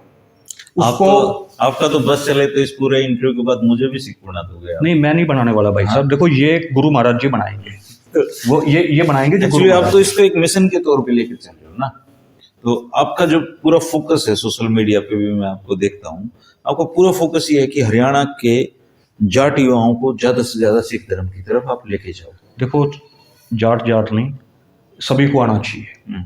लेकिन जाट मैं इसलिए कहता हूँ कि जाट जो है वो एक फोर्स है। अब जैसे मेवात में दंगा कराने की पूरी कोशिश की गई, नहीं हुआ। वो क्यों नहीं हुआ? क्योंकि जाट एक इंजन का काम पीछे उठ गया। जाट एक इंजन का काम कर रहा है नॉर्थ इंडिया के। एक्चुअली वो उसके पीछे दर्द था ना, 2016 के जो सबक थे वो हर समाज के युवा ने सीखे हैं, चाहे वो जाट नहीं, दूसरे के रोड़ों में क्यों पाँव मारेगा कोई? तो 1947 में दंगा हुआ, उसमें जाट की भूमिका थी। 1984 में दंगा हुआ सिखों के खिलाफ, उसमें कहीं ना कहीं भी हमारे लड़के गए थे। उसके बाद 2013 में मुजफ्फरनगर में दंगा हुआ, उसमें जाट और मुसलमान दंगा तो सारा मीडिया ने ही कहा। लेकिन क्या रीजन रहा कि यहाँ दंगा नहीं हो पाया मेवात में? उसमें 2016 के तो सबक थे ही, लेकिन 2016 के सबक पर्याप्त नहीं थे। उसके पीछे एक और फोर्स काम कर रही थी, जो दिल्ली के अंदर किसान मूवमेंट हुआ। उस किसान मूवमेंट में हमने पंजाब वालों के साथ भी हम रहे, उस किसान मूवमेंट में हम मेवातियों के साथ भी रहे। उस किसान मूवमेंट में एक भाईचारा बना। उन तंबुओं में कैडर कैंप चले, गुरु नानक देव जी के चलाए हुए। आरएसएस जो कैडर कैंप चलाती है वो हफ्ते के और महीने के चलाती है, आईटीसी ओटीसी। लेकिन गुरु नानक देव जी ने 1.5 साल तक यहाँ पूरे इंडिया को जो है कैडराइज कर दिया। तो जिसकी वजह से जो भाईचारा बना, उस भाईचारे की वजह से जो है वहां दंगा नहीं हो पाया। उसका ये भी एक फैक्टर। फ्रीक्वेंटली आरएसएस की टर्म्स इस्तेमाल करते हो अपनी बातों में, क्या आरएसएस से कोई जुड़ाव रहा आपका, या आरएसएस को आप किस तरीके से देखते हो? आरएसएस को आप अनुभव रहे हैं आपके, क्योंकि शिक्षा भारती आपने स्कूल का नाम लिया, वो आरएसएस ही संचालित करती है, तो क्या आरएसएस की नीति आपको प्रभावित नहीं कर पाई, या किसी दौर में आप उससे भी प्रभावित? नहीं, बात पता क्या थी भाई साहब, मैं चूंकि शिक्षा भारती स्कूल एक अच्छा स्कूल था रोहतक में, नो डाउट। हम जिस स्कूल में पढ़े हैं हम उसकी निंदा नहीं करेंगे, उसके टीचर्स भी बहुत अच्छे थे। और लेकिन घर वालों को ये नहीं मालूम था कि भाई ये स्कूल आरएसएस का स्कूल है। तो अब कोई स्कूल है, अच्छा स्कूल है, रीजनेबल स्कूल है, तो उसमें मैं क्या, उसमें तो आधा रोहतक पढ़ा है, तो उसमें मेरी भी पढ़ाई हुई। तो मेरी जब पढ़ाई हुई शिक्षा भारती स्कूल में, तो 11th और 12th क्लास में शिक्षा भारती स्कूल की लाइब्रेरी में आरएसएस के आइडियोलॉग्स की और राइटर्स की लिखी हुई जितनी किताबें थी सब मिलती, वो मैंने सारी पढ़ ली थी। 11वीं और 12वीं क्लास में आरएसएस के स्कूल में जो भी किताबें थी पूरी लाइब्रेरी की, मुझे ध्यान है, चाहे उसमें दत्तोपंत ठेंगड़ी हो, चाहे उसमें जो है हेडगेवार जी हो, चाहे उसमें ठीक लगे होवे मुझे। शेषाद्री जी हों, उसमें जितनी भी बुक्स थी, बलराज मधोक हो, सावरकर हो, ये मैंने सारी पढ़ ली थी। तो ये सारी पढ़ने के बाद मुझे समझ में आ गया था भाई आरएसएस का कंसेप्ट क्या है। 11वीं 12वीं 11वीं 12वीं आमतौर पे आता नहीं है, मतलब उस एंगल से, नहीं, ये तो गुरु महाराज, मतलब आपको तो ठीक ही लगा होगा जब पढ़ा था, देखो ठीक लगा, है ना? कोई बात नहीं, ठीक लगा, क्योंकि बाल मन के ऊपर प्रभाव पड़ता है। क्योंकि 11वीं 12वीं में हम ये तुलना करने लायक दिमाग तो नहीं होता नहीं हमारा। होता, बिल्कुल सही कह रहे हैं आप। तो अच्छा लगता है पढ़ने में, आप किसी को भी पढ़ फिर लो। आपने आगे ट्राई किया? फिर आगे ट्राई क्या किया, फिर मैं आ गया एलएलबी में। एलएलबी में आ गया तो यहाँ मेरे एक सीनियर थे, उनके जो फादर थे विक्रम प्रकाश दुहन मेरे सीनियर थे, उनके फादर थे ओम प्रकाश दुहन। उसने कहा कि बेटा तू भी दुहन है, मैं भी दुहन हूँ, तो लड़का ठीक है, लेकिन तू ये जो आरएसएस की आइडियोलॉजी को पढ़ाई तूने कर रखी है ना, तो मैं तेरे को ये नहीं कह रहा तू इस आइडियोलॉजी से बाहर निकल, लेकिन तू रेट्रोस्पेक्टिव वे में इसको देख, थोड़ा सा अब अंतर्मुखी होके इसको समझ कि ये आइडियोलॉजी है क्या। तो वहाँ भाई साहब दिमाग तो परमात्मा ने मुझे दे ही रखा था, मैं दे ही रखा है। तो वहाँ मैंने जब देखा तो मुझे उसमें केवल ब्राह्मणवाद नजर आया, और उसमें ये उनके कहने के बाद, उनके उन्होंने जो मुझे विजन दिया, उन्होंने कहा भाई देखो, तो मुझे वहाँ पूरा समझ में आ गया इनकी आइडियोलॉजी, वहाँ मेरे को समझ में आ गई। तो मैं दिल्ली जुडिशल सर्विसेज मैं एलएलबी करने के बाद मैं दिल्ली में जुडिशल सर्विसेज की तैयारी करने के लिए चला गया जी, मुखर्जी नगर में। मैं वहाँ करीबन 1.5 साल रहा। दिल्ली के अंदर जो पुस्तक मेला लगा, वहाँ मेरे टच में आ गए, या मैं टच में आ गया जो दलित राइटर्स थे। तो वो जो मेरी उनके साथ जो डिस्कशन होती थी, उस डिस्कशन में मुझे एक भी बात ऐसी नहीं लगती थी कि जिसको मैं नहीं जानता हूँ, because of Om Prakash Duhan uncle ji. उन्होंने मुझे इतना मेरे दिमाग को शार्प कर दिया था, देखने की दृष्टि ऐसी कर दी थी कि जो भी पूरी दलित आइडियोलॉजी जो कह रही थी, वो मेरे को सारी बातें उनकी तो समझ में आ रही थी, मेरे पास भी था जो मैं उनसे शेयर कर सकूं। जैसे सर छोटू राम जी ने साइमन कमीशन का वेलकम किया था। 2 ही लोगों ने किया था भारत में, या तो भीमराव अम्बेडकर जी ने या छोटू राम। अब सर छोटू राम जी ने किया, इस बात को मेरे से पहले किसी ने नहीं कहा, और एक मेरे पास एक्सक्लूसिव डॉक्यूमेंट है जो अब भी किसी के पास नहीं है। साइमन कमीशन को सर छोटू राम ने क्या मेमोरेंडम दिया था, वो केवल मेरे पास है, वो मैंने सेंट्रल सेक्रेटेरिएट की लाइब्रेरी से निकलवाया। अच्छा। तो खैर, तो वहां मेरे को पक्का यकीन हो गया। अब वो जो पढ़ाई थी जुडिशल सर्विसेज की, वो पढ़ाई तो जाती रही। तो फिर मैंने किताब लिखी, जाट दलित एकता का घोषणा पत्र। वो जाट दलित एकता का घोषणा पत्र किताब थी, वो मेरा उस बालमन की अवस्था में, 23 साल मेरी उम्र थी, वो मेरा एक तजर्बा था उस संघर्ष का। उस किताब में फर्स्ट टाइम डॉक्टर अंबेडकर का और सर छोटू राम का फोटो मैंने लगाया उस किताब के फ्रंट पेज के ऊपर, कवर पेज के ऊपर। तो वहाँ उससे पहले आपको एक भी फोटो नहीं मिलेगा, सिंगल फोटो भी, जिसमें डॉक्टर अंबेडकर का सर छोटू राम का इकट्ठा फोटो हो। और आज आप देखेंगे, अब तो छोटे से छोटा इंडिपेंडेंट एमएलए भी जो है ना, वो भी डॉक्टर अंबेडकर का, बलराज कुंडू जी ने भी लगा, हर एक लगा रहा है। आप देखें अभय सिंह चौटाला जी भी लगा रहे हैं। ये नहीं, दलित के बिना काम नहीं चलता, इनके बिना काम नहीं चलता। वो बात 2006 में, ये दोनों मिलके बहुत बड़ी ताकत बन जाते हैं ना, ये दोनों मिलके ही ताकत बनते हैं। ये अगर ये दोनों मिल जाएं तो ये चाहे कल सरकार बना लो। हाँ जी, तो इस वजह जो आपने सवाल किया ना जी भाई आरएसएस, तो आरएसएस की समझने की धारा से मैं निकला हूँ, इसमें भी कोई दो राय नहीं है, लेकिन मैं अटका नहीं जहाँ लोग अटक जाते हैं। मतलब जहाँ लोग आर्य समाजी होंगे जी, आर्य समाज में अटक गए, आरएसएस में होंगे, आरएसएस में अटक गए। मेरी धारा जो है वो हमेशा सीखने की रही, और मैं ये मानता हूँ जो सीखने की धारा है वही सिक्खी की धारा है। अच्छा, अभी तक आप इस मूवमेंट में जो आपने सिखिज्म के प्रचार प्रसार की पूरी बीड़ा उठा रखा है, ये अभी हरियाणा के कितने युवाओं को आप सिखिज्म में ला पाए? देखिए, हर रोज कोई ना कोई सिक्खी में आ ही रहा है भाई साहब। एक चीज रोज आ रहा है, मेरे पास डेली फोन आ रहे हैं, डेली लड़के सिक्खी में आ रहे हैं। एक चीज। नंबर 2, नैरेटिव सेट हो चुका है। जैसे डॉक्टर अंबेडकर साहब ने एक नैरेटिव सेट किया कि जो बहुजन हैं या जो शेड्यूल्ड कास्ट है खासकर, वो बौद्ध बन जाएं। तो जो शेड्यूल्ड कास्ट होगा नॉर्थ इंडिया में या पूरे इंडिया में, उसके अंदर उसकी जो प्रायोरिटी रहेगी धर्म बदलने में, वो पहली प्रायोरिटी होगी उसकी बुद्धिज्म की। अब नॉर्थ इंडिया में कम से कम, और खासकर जाट बेल्ट में, आप खुद महसूस करेंगे सिक्खी हमारी प्रायोरिटी हो चुकी है। ये हमारी गुरु महाराज जी की कृपा से ये उपलब्धि रही है यूनियनिस्ट सिख मिशन की, क्योंकि हमने अपनी पूरी टीम को किसान मूवमेंट में इसी काम में लगा दिया था। मगर भाई अब मौका है। अब उसका अपने यूनियनिस्ट सिख मिशन नाम नहीं, 2 ऑर्गेनाइजेशन है। देखो जी, यूनियनिस्ट मिशन तो चल ही रहा है, वो तो एक सेकुलर ऑर्गेनाइजेशन है, वो तो सर छोटू राम फजले हुसैन आइडियोलॉजी यूनियनिस्ट की आइडियोलॉजी को प्रोपगेट कर रहा है। और दूसरा है जी यूनियनिस्ट सिख मिशन। अच्छा। तो यूनियनिस्ट सिख मिशन की जो आइडियोलॉजी है वो फैल चुकी है पंजाब तक भी। पंजाब में भी लोग सर छोटू राम को पढ़ रहे हैं, यहाँ लोग सिक्की को फॉलो कर रहे हैं। तो इसकी वजह से नैरेटिव ये सेट हो गया है कि आज नहीं तो कल ये सॉफ्टवेयर तैयार हो चुका है। देखो जी 10 पीढ़ी लगी थी पंजाब को खालसा बनने में, तो यहाँ ये बीज पड़ चुका है और आज नहीं तो कल सिक्की में लोगों को आना पड़ेगा, ये तय है। नहीं आएंगे तो मारे जाएंगे। ये आज आ जाओ सिक्की में, तो आज आओगे तो हम अपनी नस्लों को बचा लेंगे।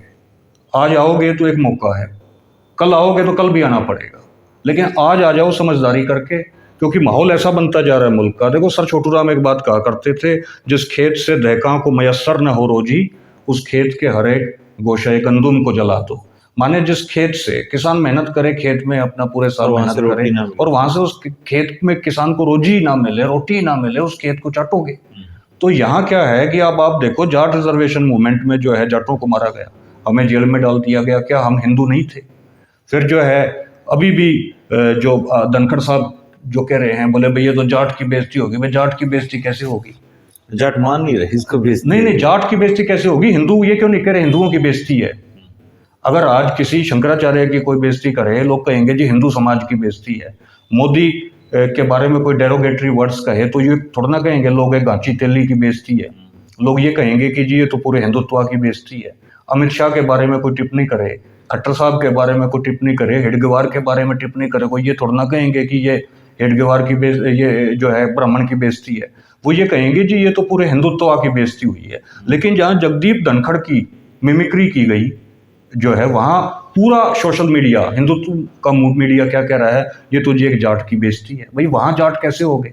तो हकीकत ये है कि ये जो है हमको हिंदू नहीं मानते, ये हमारा केवल यूज़ करते हैं जी मुसलमानों के खिलाफ लड़वाने में, हमें जो है ईसाइयों के खिलाफ लड़वाने में, शेड्यूल्ड कास्ट के खिलाफ लड़वाने में, और जहाँ हक अधिकार लेने की बात आएगी वहाँ हम जो है हम जाट हो जाते हैं। अदरवाइज हम हिंदू हैं जहाँ हमारा यूज़ करना हो। तो जिस खेत से दहका को मयसर न हो रोजी, मुजफ्फरनगर में दंगा हुआ, जाट मुस्लिम दंगा, तो इसलिए यहाँ आपको कोई फायदा तो नहीं मिलेगा हिंदुत्व में। आपको 35-1 का नारा हिंदू दे रहे हैं। एक एडिशनल सवाल है इससे, और हो सकता है आप जवाब दो या ना दे पाओ। जो छोटा हम तो शाणे आदमी थे, उनसे शाना तो अपनी कौम में कोई हाँ जी जाटों में हुआ नहीं मेरी नजर में। वो सिख क्यों नहीं बने? देखिए वो एक पॉलिटिकल मूवमेंट में थे। पॉलिटिकल मूवमेंट का डायनामिक्स अलग है, सोशल मूवमेंट का डायनामिक्स अलग है, एक चीज। नंबर 2, सर छोटू राम जी के टाइम पर जो सिक्खी थी और आज जो 84 के बाद जो सिक्खी है उसमें भी बहुत परिवर्तन हो चुका है। 1984 से पहले जो सिख थे वो कहीं ना कहीं उनके अंदर जो है वो भावना थी, जो भावना उनको एक्सप्लॉइट उनका लोग कर लेते थे। लेकिन 84 के बाद लकीरें खिंच चुकी हैं, हमें समझ में आ गया। थोड़ा सा मुझे बताओ एक्सप्लॉइट कैसे कर पाते? गुरु नानक जी ने इस पंथ की स्थापना की, जो नियम नीतियां बनाई गुरु गोविंद सिंह जी तक, गुरु ग्रंथ साहिब जी के गुरु हैं, सबने उन्हीं को गुरु मान रखा है। सारे धर्मों का सार है उसमें, सारे धर्मों की अच्छी अच्छी बातें गुरु ग्रंथ साहिब।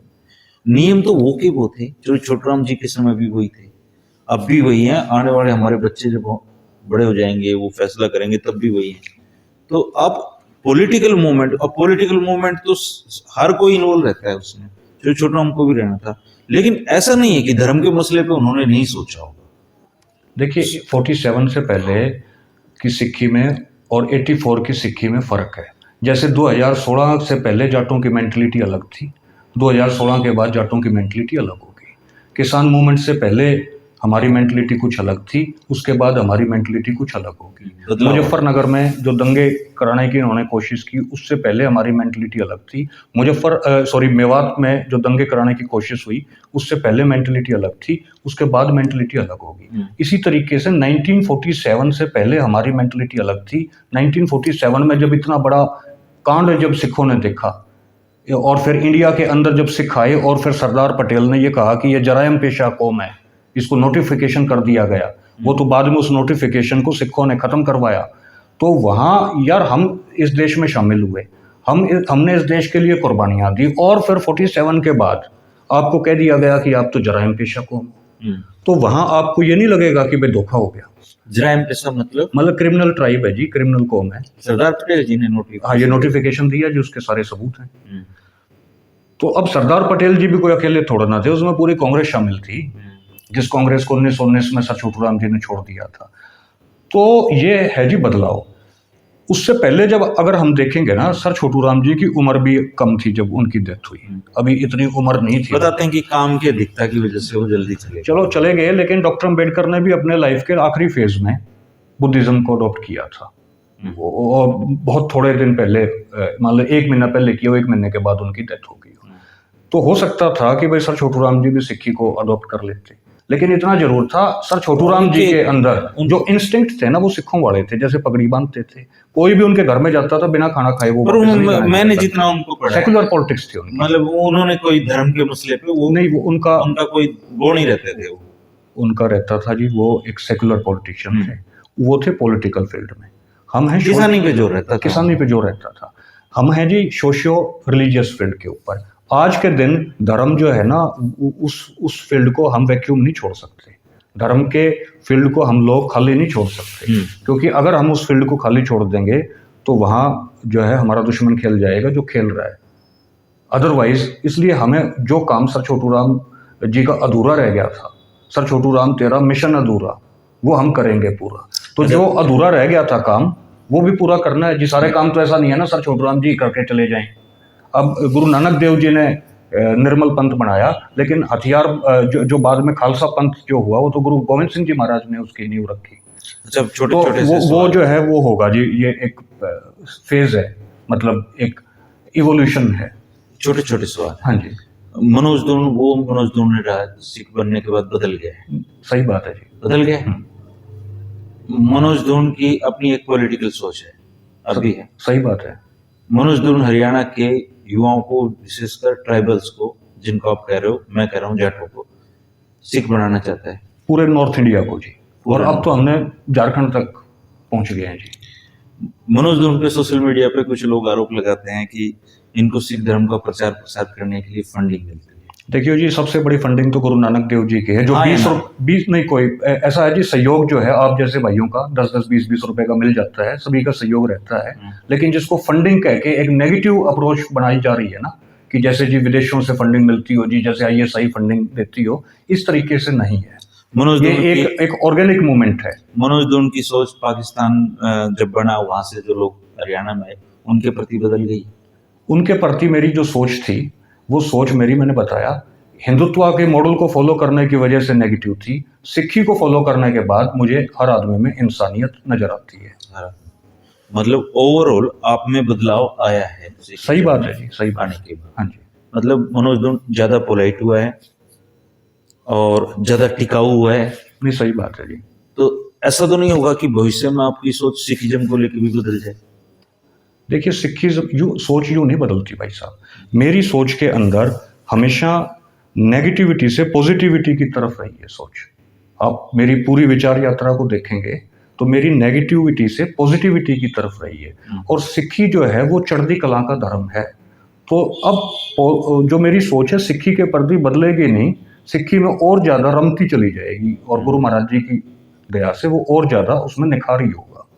अच्छा, ऐसा सुनने में आ रहा है कि रोहतक में भी एक बड़ा गुरुद्वारा प्रस्तावित है, ऐसा कुछ है? देखिए, रोहतक में ऐतिहासिक गुरुद्वारे हैं, कोई इसमें दो राय नहीं है। तो जो ऐतिहासिक गुरुद्वारे हैं, जो इंफ्रास्ट्रक्चर हैं, लाखन माजराम देखो कितना बड़ा इंफ्रास्ट्रक्चर है, वहाँ भी अब काम चल रहा है रेनोवेशन का, उसको विस्तार उसका देने का। रोहतक में ऐतिहासिक गुरुद्वारे हैं, गुरु तेग बहादुर जी के। नए की जरूरत नहीं, नए की जरूरत नहीं है। ये जो गुरुद्वारे हैं, एक गुरुद्वारा जरूर जो है मैं गुरु महाराज जी से अरदास करता हूँ कि देखिए, गुरु तेग बहादुर जी जो है, उनके चरण, उनके कदम पड़े थे गढ़ी सांपला में। अच्छा। जहाँ सर छोटूराम जी पैदा हुए।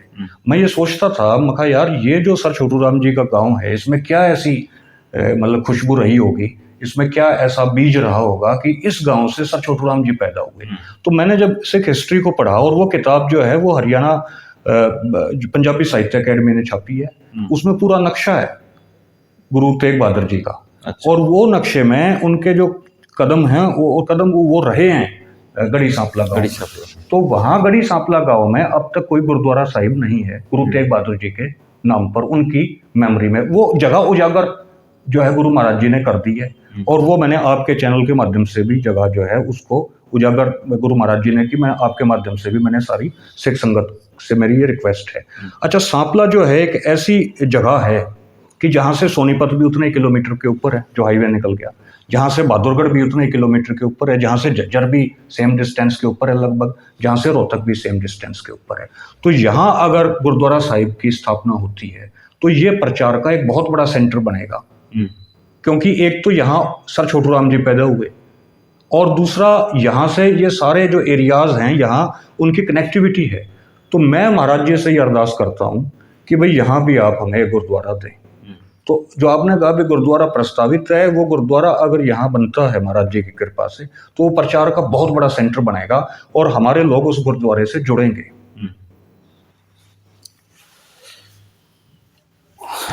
ये थे भाई मनोज दून, और हमने शुरुआत में कहा था कि हम बहस नहीं करेंगे। नहीं, सच बचाना है, सही बात है ना, हमने शायद बहस की भी नहीं। बहस का तो कोई सवाल ही नहीं भाई साहब। है ना। हाँ जी। एक सवाल में मुझे लगता है मैं रह गया पूछना। हाँ जी। आपकी जेल की जो जिंदगी थी उसको आप कैसे याद करते हो? मैं उसको यूं याद करता हूँ भाई साहब, देखो हालांकि मैंने जेल का नमक खाया है, तो जेल की मैं निंदा तो नहीं करूँगा, क्योंकि आदमी जहाँ नमक खा ले वहाँ उसकी निंदा नहीं की जाती।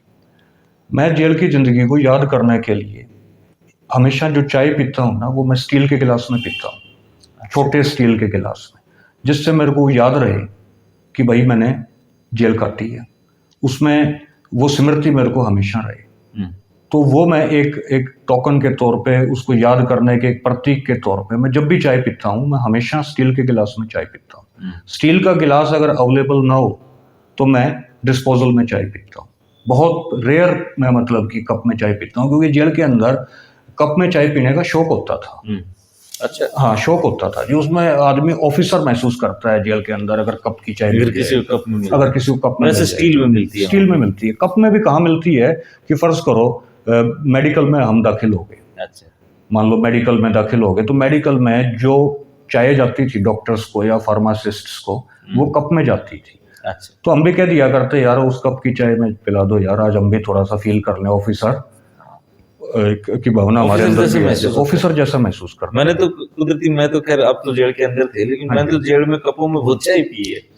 बहुत सारे मित्र रहे हैं जेलों में ऑफिसर, तो मैं तो कप में ही पी। नहीं, आप फिर बाहर पी ना आपने। तो आपने डोडी में बैठ के पी, वो अंदर जो बैठ के पीता है ना आदमी, उसकी तो स्थिति अलग है ना भाई। जेल का जो डोडी में बैठा है हालांकि, और जो अंदर बैठा है उसमें फर्क हो जाता है। तो आप उसको याद करते हो स्टील के गिलास में। सिखाया भी बहुत कुछ होगा आपको उस दौर में। देखो सिखाता तो है ही। मैक्सिम गोर्की ने एक किताब लिखी है मेरे विश्वविद्यालय, तो उसमें ये जिक्र है भाई जेल भी एक विश्वविद्यालय है। जेल में आदमी सीखता बहुत है। एक तो सर छोटू राम ने किताब लिखी ना, ठगी बाजार की सैर। ठगी बाजार की सैर। तो जेल में उसको सारी ठगी बाजार की सैर हो जाती है। अच्छा। उसको समझ में आ जाता है कि भाई एडमिनिस्ट्रेशन क्या है, इन लोगों की ताकत क्या है, ये कितना अत्याचार कर सकते हैं, और जो स्वतंत्रता है, जो लिबर्टी है, उसकी कीमत क्या है। माने इस देश में हम लोग जो आज़ाद हवा में सांस ले रहे हैं, तो अगर ये आज़ादी छीन ली गई, फासिस्ट शक्तियाँ इस आज़ादी को ख़त्म कर देंगी, तो फिर हमको समझ में आएगा कि भाई आज़ादी की क्या कीमत है। अभी लोग टेकन फॉर ग्रांटेड ले रहे हैं आज़ादी को। आज़ादी वैसे ही नहीं मिली, बहुत मेहनत से आज़ादी मुल्क को नसीब हुई। अब उस आज़ादी को धीरे धीरे ख़त्म किया जा रहा है, और मैं इसलिए महसूस करता हूँ उस ख़त्म होती हुई आज़ादी को, क्योंकि मैं कंट्रास्ट कंपैरिजन कर सकता हूँ। मैं जेल में था तो मुझे पता है आज़ादी की क्या कीमत है। वो हर आदमी नहीं उस संवेदना के साथ उस आज़ादी की कीमत को पकड़ सकता। कमरेड इंद्रजीत सिंह ने बताई थी ये बात कि जब वो जेल में थे तो एक दिन उनको उनकी वॉलीबॉल पेड़ पे टंगी, तो वो उसको उतारने के लिए जब चढ़े तो उनको एचयू के टावर नजर आए। तो बोले वो जो टावर नजर आने की जो खुशी थी उसको बोला मैं शब्दों में बयान नहीं कर सकता। तो जेल की जो चार दीवारी है, मेरे ख्याल से रोजाना की घुटन जो है उसकी, वो आदमी को बहुत लेसन देती होगी। देखिए बहुत ज़्यादा लेसन देती है वो। अब मैं 19 महीने चक्कियों में रहा, तो जो चक्कियाँ हैं ना वो लगभग रेड कलर की उनकी दीवारें थी। तो 19 महीने आप केवल एक ही कलर देख रहे हो। चक्की में कितने लोग रहते हैं? देखो जी, चक्की जो है वो आइसोलेटेड सेल है। उसमें अंग्रेजों के ज़माने में तो चक्कियाँ पिसवाते थे, लेकिन अब चूंकि के नहीं है वहाँ पे। अब चक्कियों की जरूरत नहीं रही। अब तो चक्की आदमी घर में भी नहीं पीसता, अब तो सारे मशीनों से ही आटा पीसने लग गए। तो अब वो चक्कियाँ तो नहीं पिसवाते, लेकिन वो एक आइसोलेटेड सेल है जहाँ पर या तो हार्डकोर क्रिमिनल्स को रखा जाता है, या जिनको प्रशासन से ऑर्डर होता है कि भाई इनको तो आपको रखना ही चक्कियों में है, कि ये बाहर जाएंगे तो भी ये संक्रमण फैलाएंगे, क्रांति का किसी भी तरीके का या किसी बीमारी का। तो इसलिए जो या तो बीमारी का संक्रमण फैलाएं या जो क्रांति का संक्रमण फैलाएं, उनको चक्कियों में रखा जाता है। तो मैं 19 महीने चक्कियों में रहा। 19 महीने चक्कियों में रहा तो जो लाल दीवारें थी चक्कियों की, आप भाई साहब विश्वास करना, वो लाल रंग से सबकॉन्शियस माइंड में नफरत हो गई थी।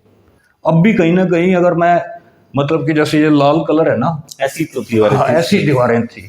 अब भी इसमें ये कहीं ना कहीं दिमाग पे ये असर डालता है, अब भी असर डालता है।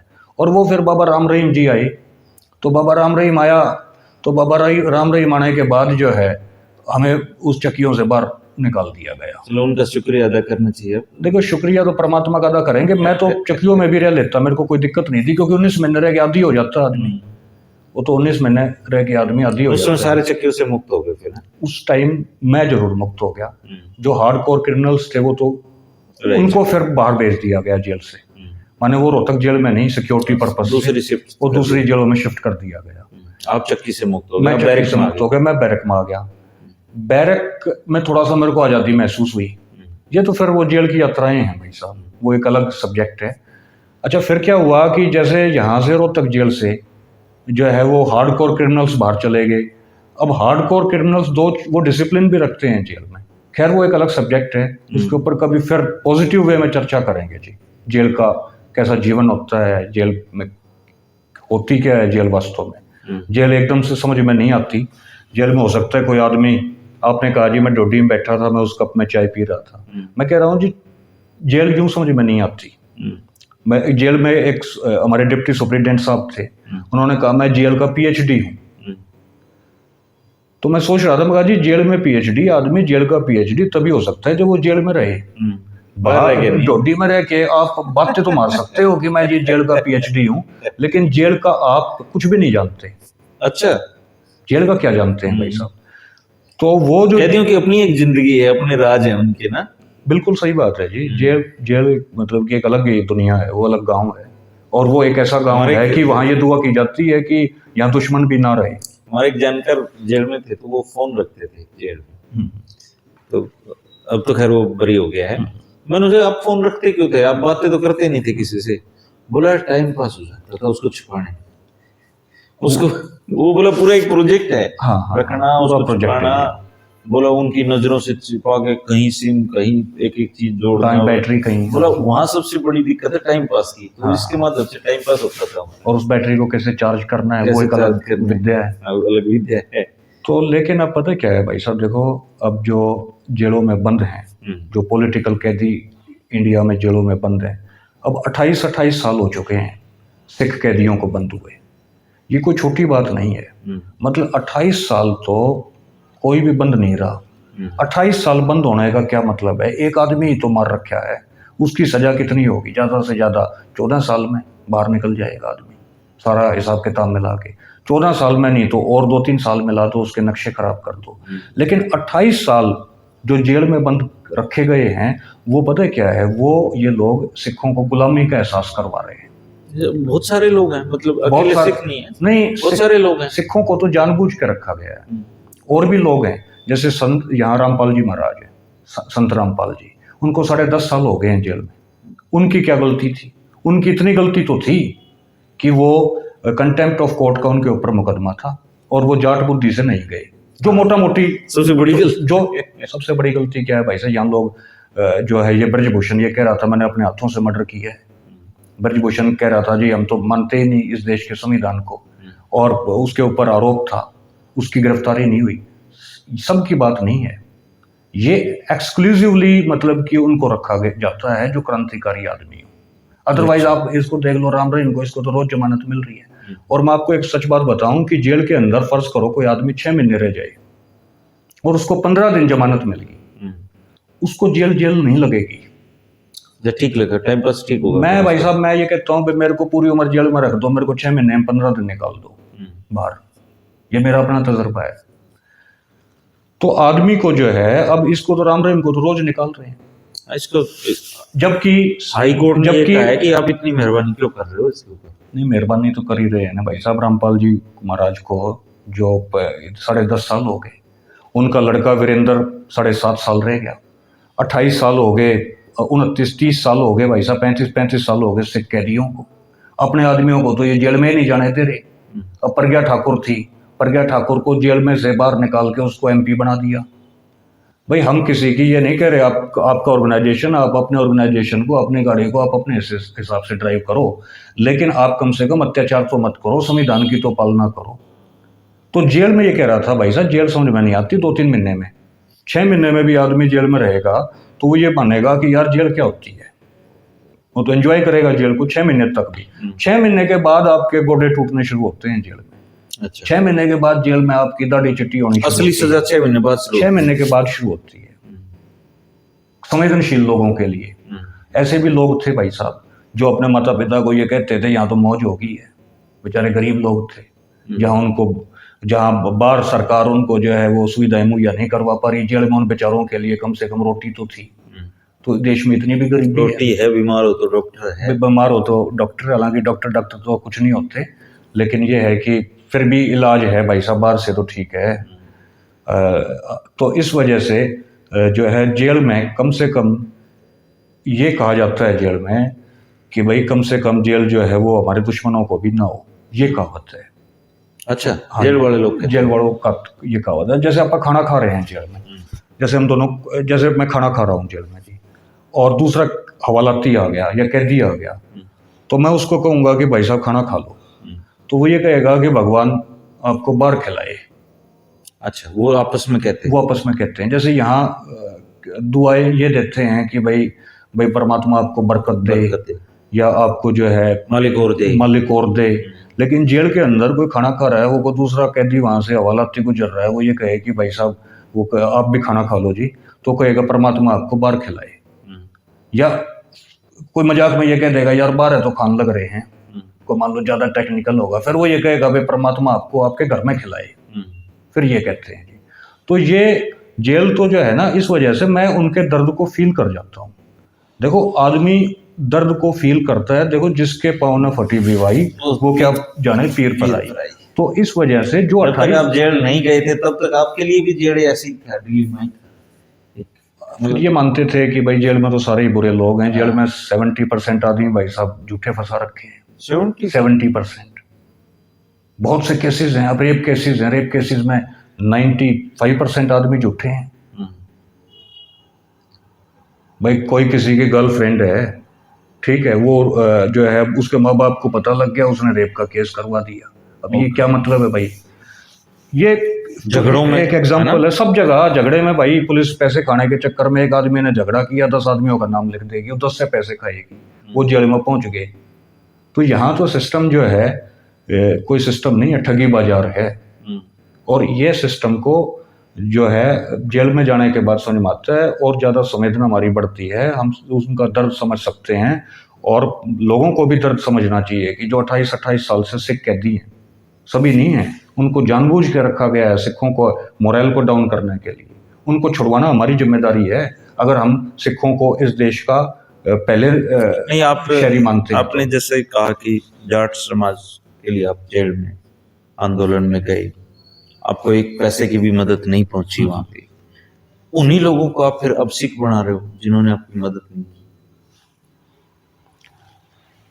नहीं जी, उनको तो सिख बनना ही पड़ेगा, हम सिस्टम को सुधारेंगे। बात वो मदद की, वो एक उलाना थोड़ा सा तो देखो हम अपने कौम को देंगे भी, कोई ऐसी बात नहीं, हमारी अपनी कौम है जी, हम उसकी प्रशंसा भी करेंगे, उसको लाना भी देंगे। वो सिस्टम नहीं है ना, वो इंफ्रास्ट्रक्चर नहीं है।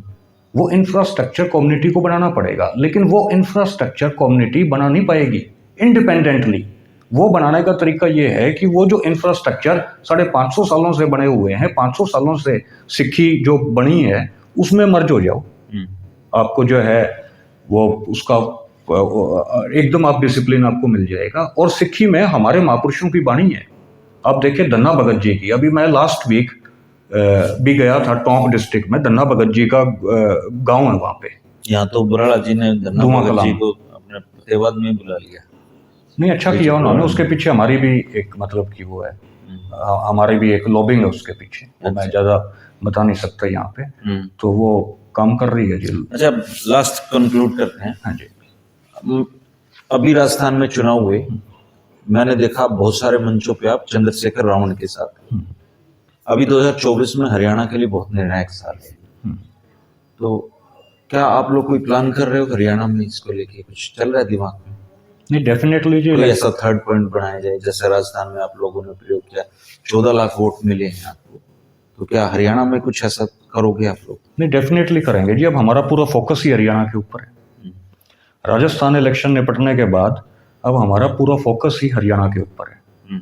और हरियाणा में डेफिनेटली रिजल्ट आएगा, क्योंकि लोग बीजेपी से परेशान हो चुके हैं।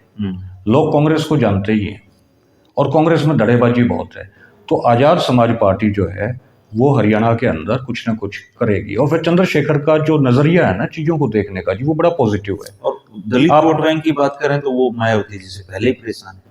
बहन जी तो एक तरीके से मतलब कहना नहीं चाहिए मुझे, लेकिन लोग कह रहे हैं कि हाउस अरेस्ट की स्थिति में है। खिसक गई है वो वोट बैंक, दिखता है कि उनके साथ दिखता है। और उन्होंने जिसको उत्तराधिकारी बनाया, वोट बैंक को जगह ही नहीं है फिलहाल, जगह ही नहीं है जी, वो वैक्यूम है। और आकाश आनंद जिसको उत्तराधिकारी बनाया है वो इतना पॉलिटिकली मैच्योर नहीं है। वो पकी पकाई उसको सिस्टम मिल गया। जब वो तो फिर वो होगा ना, वो काशीराम जी वाला मिशन तो रहा नहीं ना। मिशन नहीं रहा। जब आप परिवार के लोगों को चीजें सौंपने लग जाओगे तो वो फिर मिशन कहाँ रहता है? बिल्कुल सही है जी, है ना। अब सर छोटू राम जी थे। सर छोटू राम के केवल 2 लड़कियां थी, उनके कोई लड़का नहीं हुआ। तो उनको कहा जी, शायद वो वाइफ उनकी अक्षम हो गई थी बच्चा पैदा करने में। तो उनको कहा लोगों ने कि जी आप एक लड़का पैदा कर, एक शादी और कर लो आप।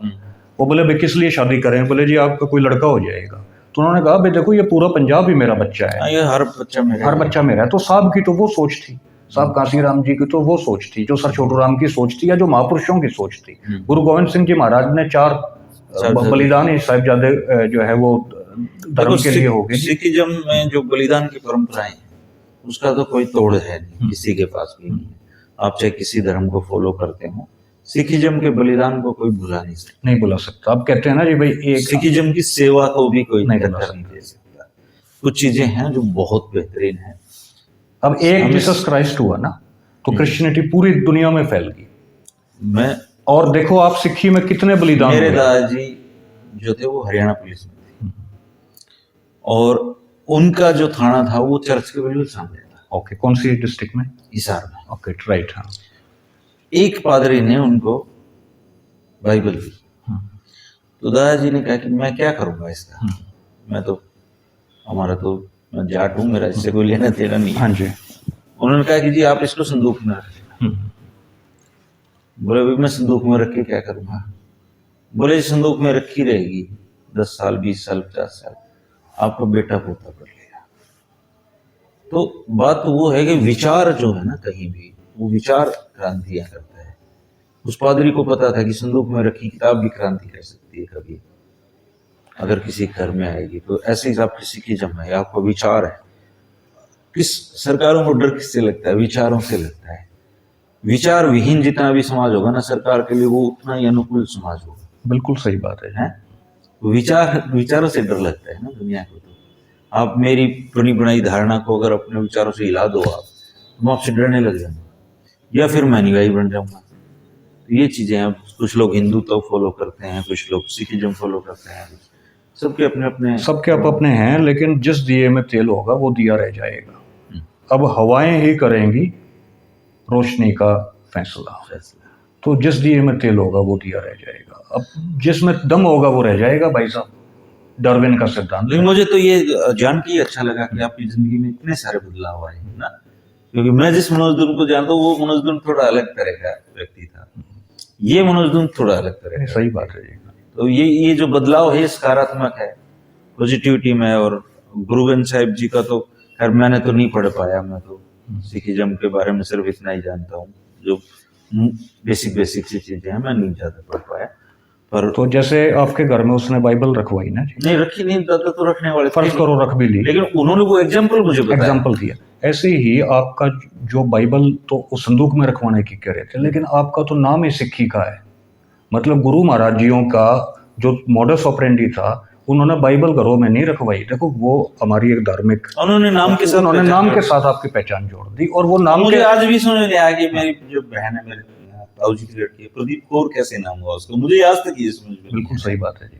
तो थे सिखिज्म से नाम जुड़े हुए थे। एक एग्जाम्पल और भी देते हैं कि सरों जो सिखों में गोत है जाटों का, वो सोराण होते थे किसी से। ओके। ठीक है। तो मेरे पिताजी के साथ एक सिख कांस्टेबल था, वो उनके गांव गए थे। तो उनकी जो माँ थी, उन्होंने कहा कि बेटा किन क्यों है तुम, पूछा, उन्होंने हरियाणवी बोल रही थी, अपने एरिया की थी। उन्होंने कहा जी मैं तो सोराण हूँ। तो उन्होंने कहा अरे तू तो मेरा है होती है जी। हाँ। तो उन्होंने कहा तो आपका क्या गोत्र? बोले हमारा सरों है। तो बोले ये सिखिज्म में तो हम बाद में आए हैं, मैंने तो सिद्ध नौबाड़ भी तरवाए हुए हैं इनके। ठीक। हमारा जो धाम है सिद्ध नौबाड़ सोराणों का, बोले यहाँ मैंने इनके बाल भी तरवाए हुए हैं किसी टाइम में, सिखिज्म में हम बाद में आए। ठीक। तो यानी कि जुड़ाव तो कहीं ना कहीं कनेक्शन तो खून का रिश्ता हाँ, है ही जी, कोई अलग नहीं है। और आना ही पड़ेगा इसमें तो, क्योंकि आपको ये बात नहीं कह नहीं, आपको नहीं कह रहा मैं, मतलब कि मैं पूरी कम्युनिटी को कह रहा हूँ जी। आपकी और फिर वही बात है जी कि आएंगे ही, कोई ऐसी बात नहीं है। गुरु महाराज जी कृपा करेंगे और आएंगे ही, सभी आएंगे। आप देखना, आप भी आओगे, महाराज जी कृपा करेंगे। बात वो थी ना, अब जब मुशर्रफ आया ना इंडिया में, तो वो उसको जाना था यहाँ पे ख्वाजा पीर की दरगाह में, ख्वाजा अजमेर की दरगाह में, तो वो जा नहीं पाया। तो एक पत्रकार था, उस पत्रकार ने ये कहा कि इरादे रोज बनते हैं मगर सब टूट जाते हैं, वही अजमेर आते हैं जिन्हें ख्वाजा बुलाते हैं। तो ये तो गुरु महाराज जी जब आप पे कृपा करेंगे, जब पुण्य पारमी जागेगी, जब पुण्य जो है वो प्रभाव डालेंगे, तो निश्चित तौर पे भाई साहब आप भी सिक्खी में आओगे। सारा देश को सिक्खी माना है। गुरु गोविंद सिंह जी महाराज ने कहा था भाई 96 करोड़ी खालसा होगा, ख्वार हुए सब मिलेंगे, जो युद्ध में बिछड़ गए थे वो दोबारा से मिलेंगे। रोज हम लोग प्रार्थना करते हैं ख्वार हुए सब मिलेंगे, और जो है 96 करोड़ी खालसा होना, ये तो फिनोमिना है, इसको कोई रोक नहीं सकता। खुद अकाल पुरख की फौज है, परमात्मा का बनाया हुआ धर्म है, इसको कौन रोकेगा। और हमेशा सिक्खी चढ़ती कला में रहेगी, आज भी चढ़ती कला में है। दोस्तों ये थे सरदार मनोज सिंह धून, और आपने इनके विचार सुने होंगे। मैं बहस करने आया भी नहीं था, क्योंकि इतने साल बाद भाई से मिलना हो रहा था। मेरा बिल्कुल भी, मैं घर से ये तय करके आया था कि इस जो बातचीत है इसको हम एक पॉजिटिविटी की तरफ ही रखेंगे। और मेरा जो फोकस था वो ये जानने पे था कि सिखिज्म में आने के बाद इनकी जिंदगी में किस तरह के बदलाव आए हैं। ये खुली किताब है, जो पूछना था मैंने तो पूरा ग्रिल कर दिया है। थैंक यू भाई साहब, है ना।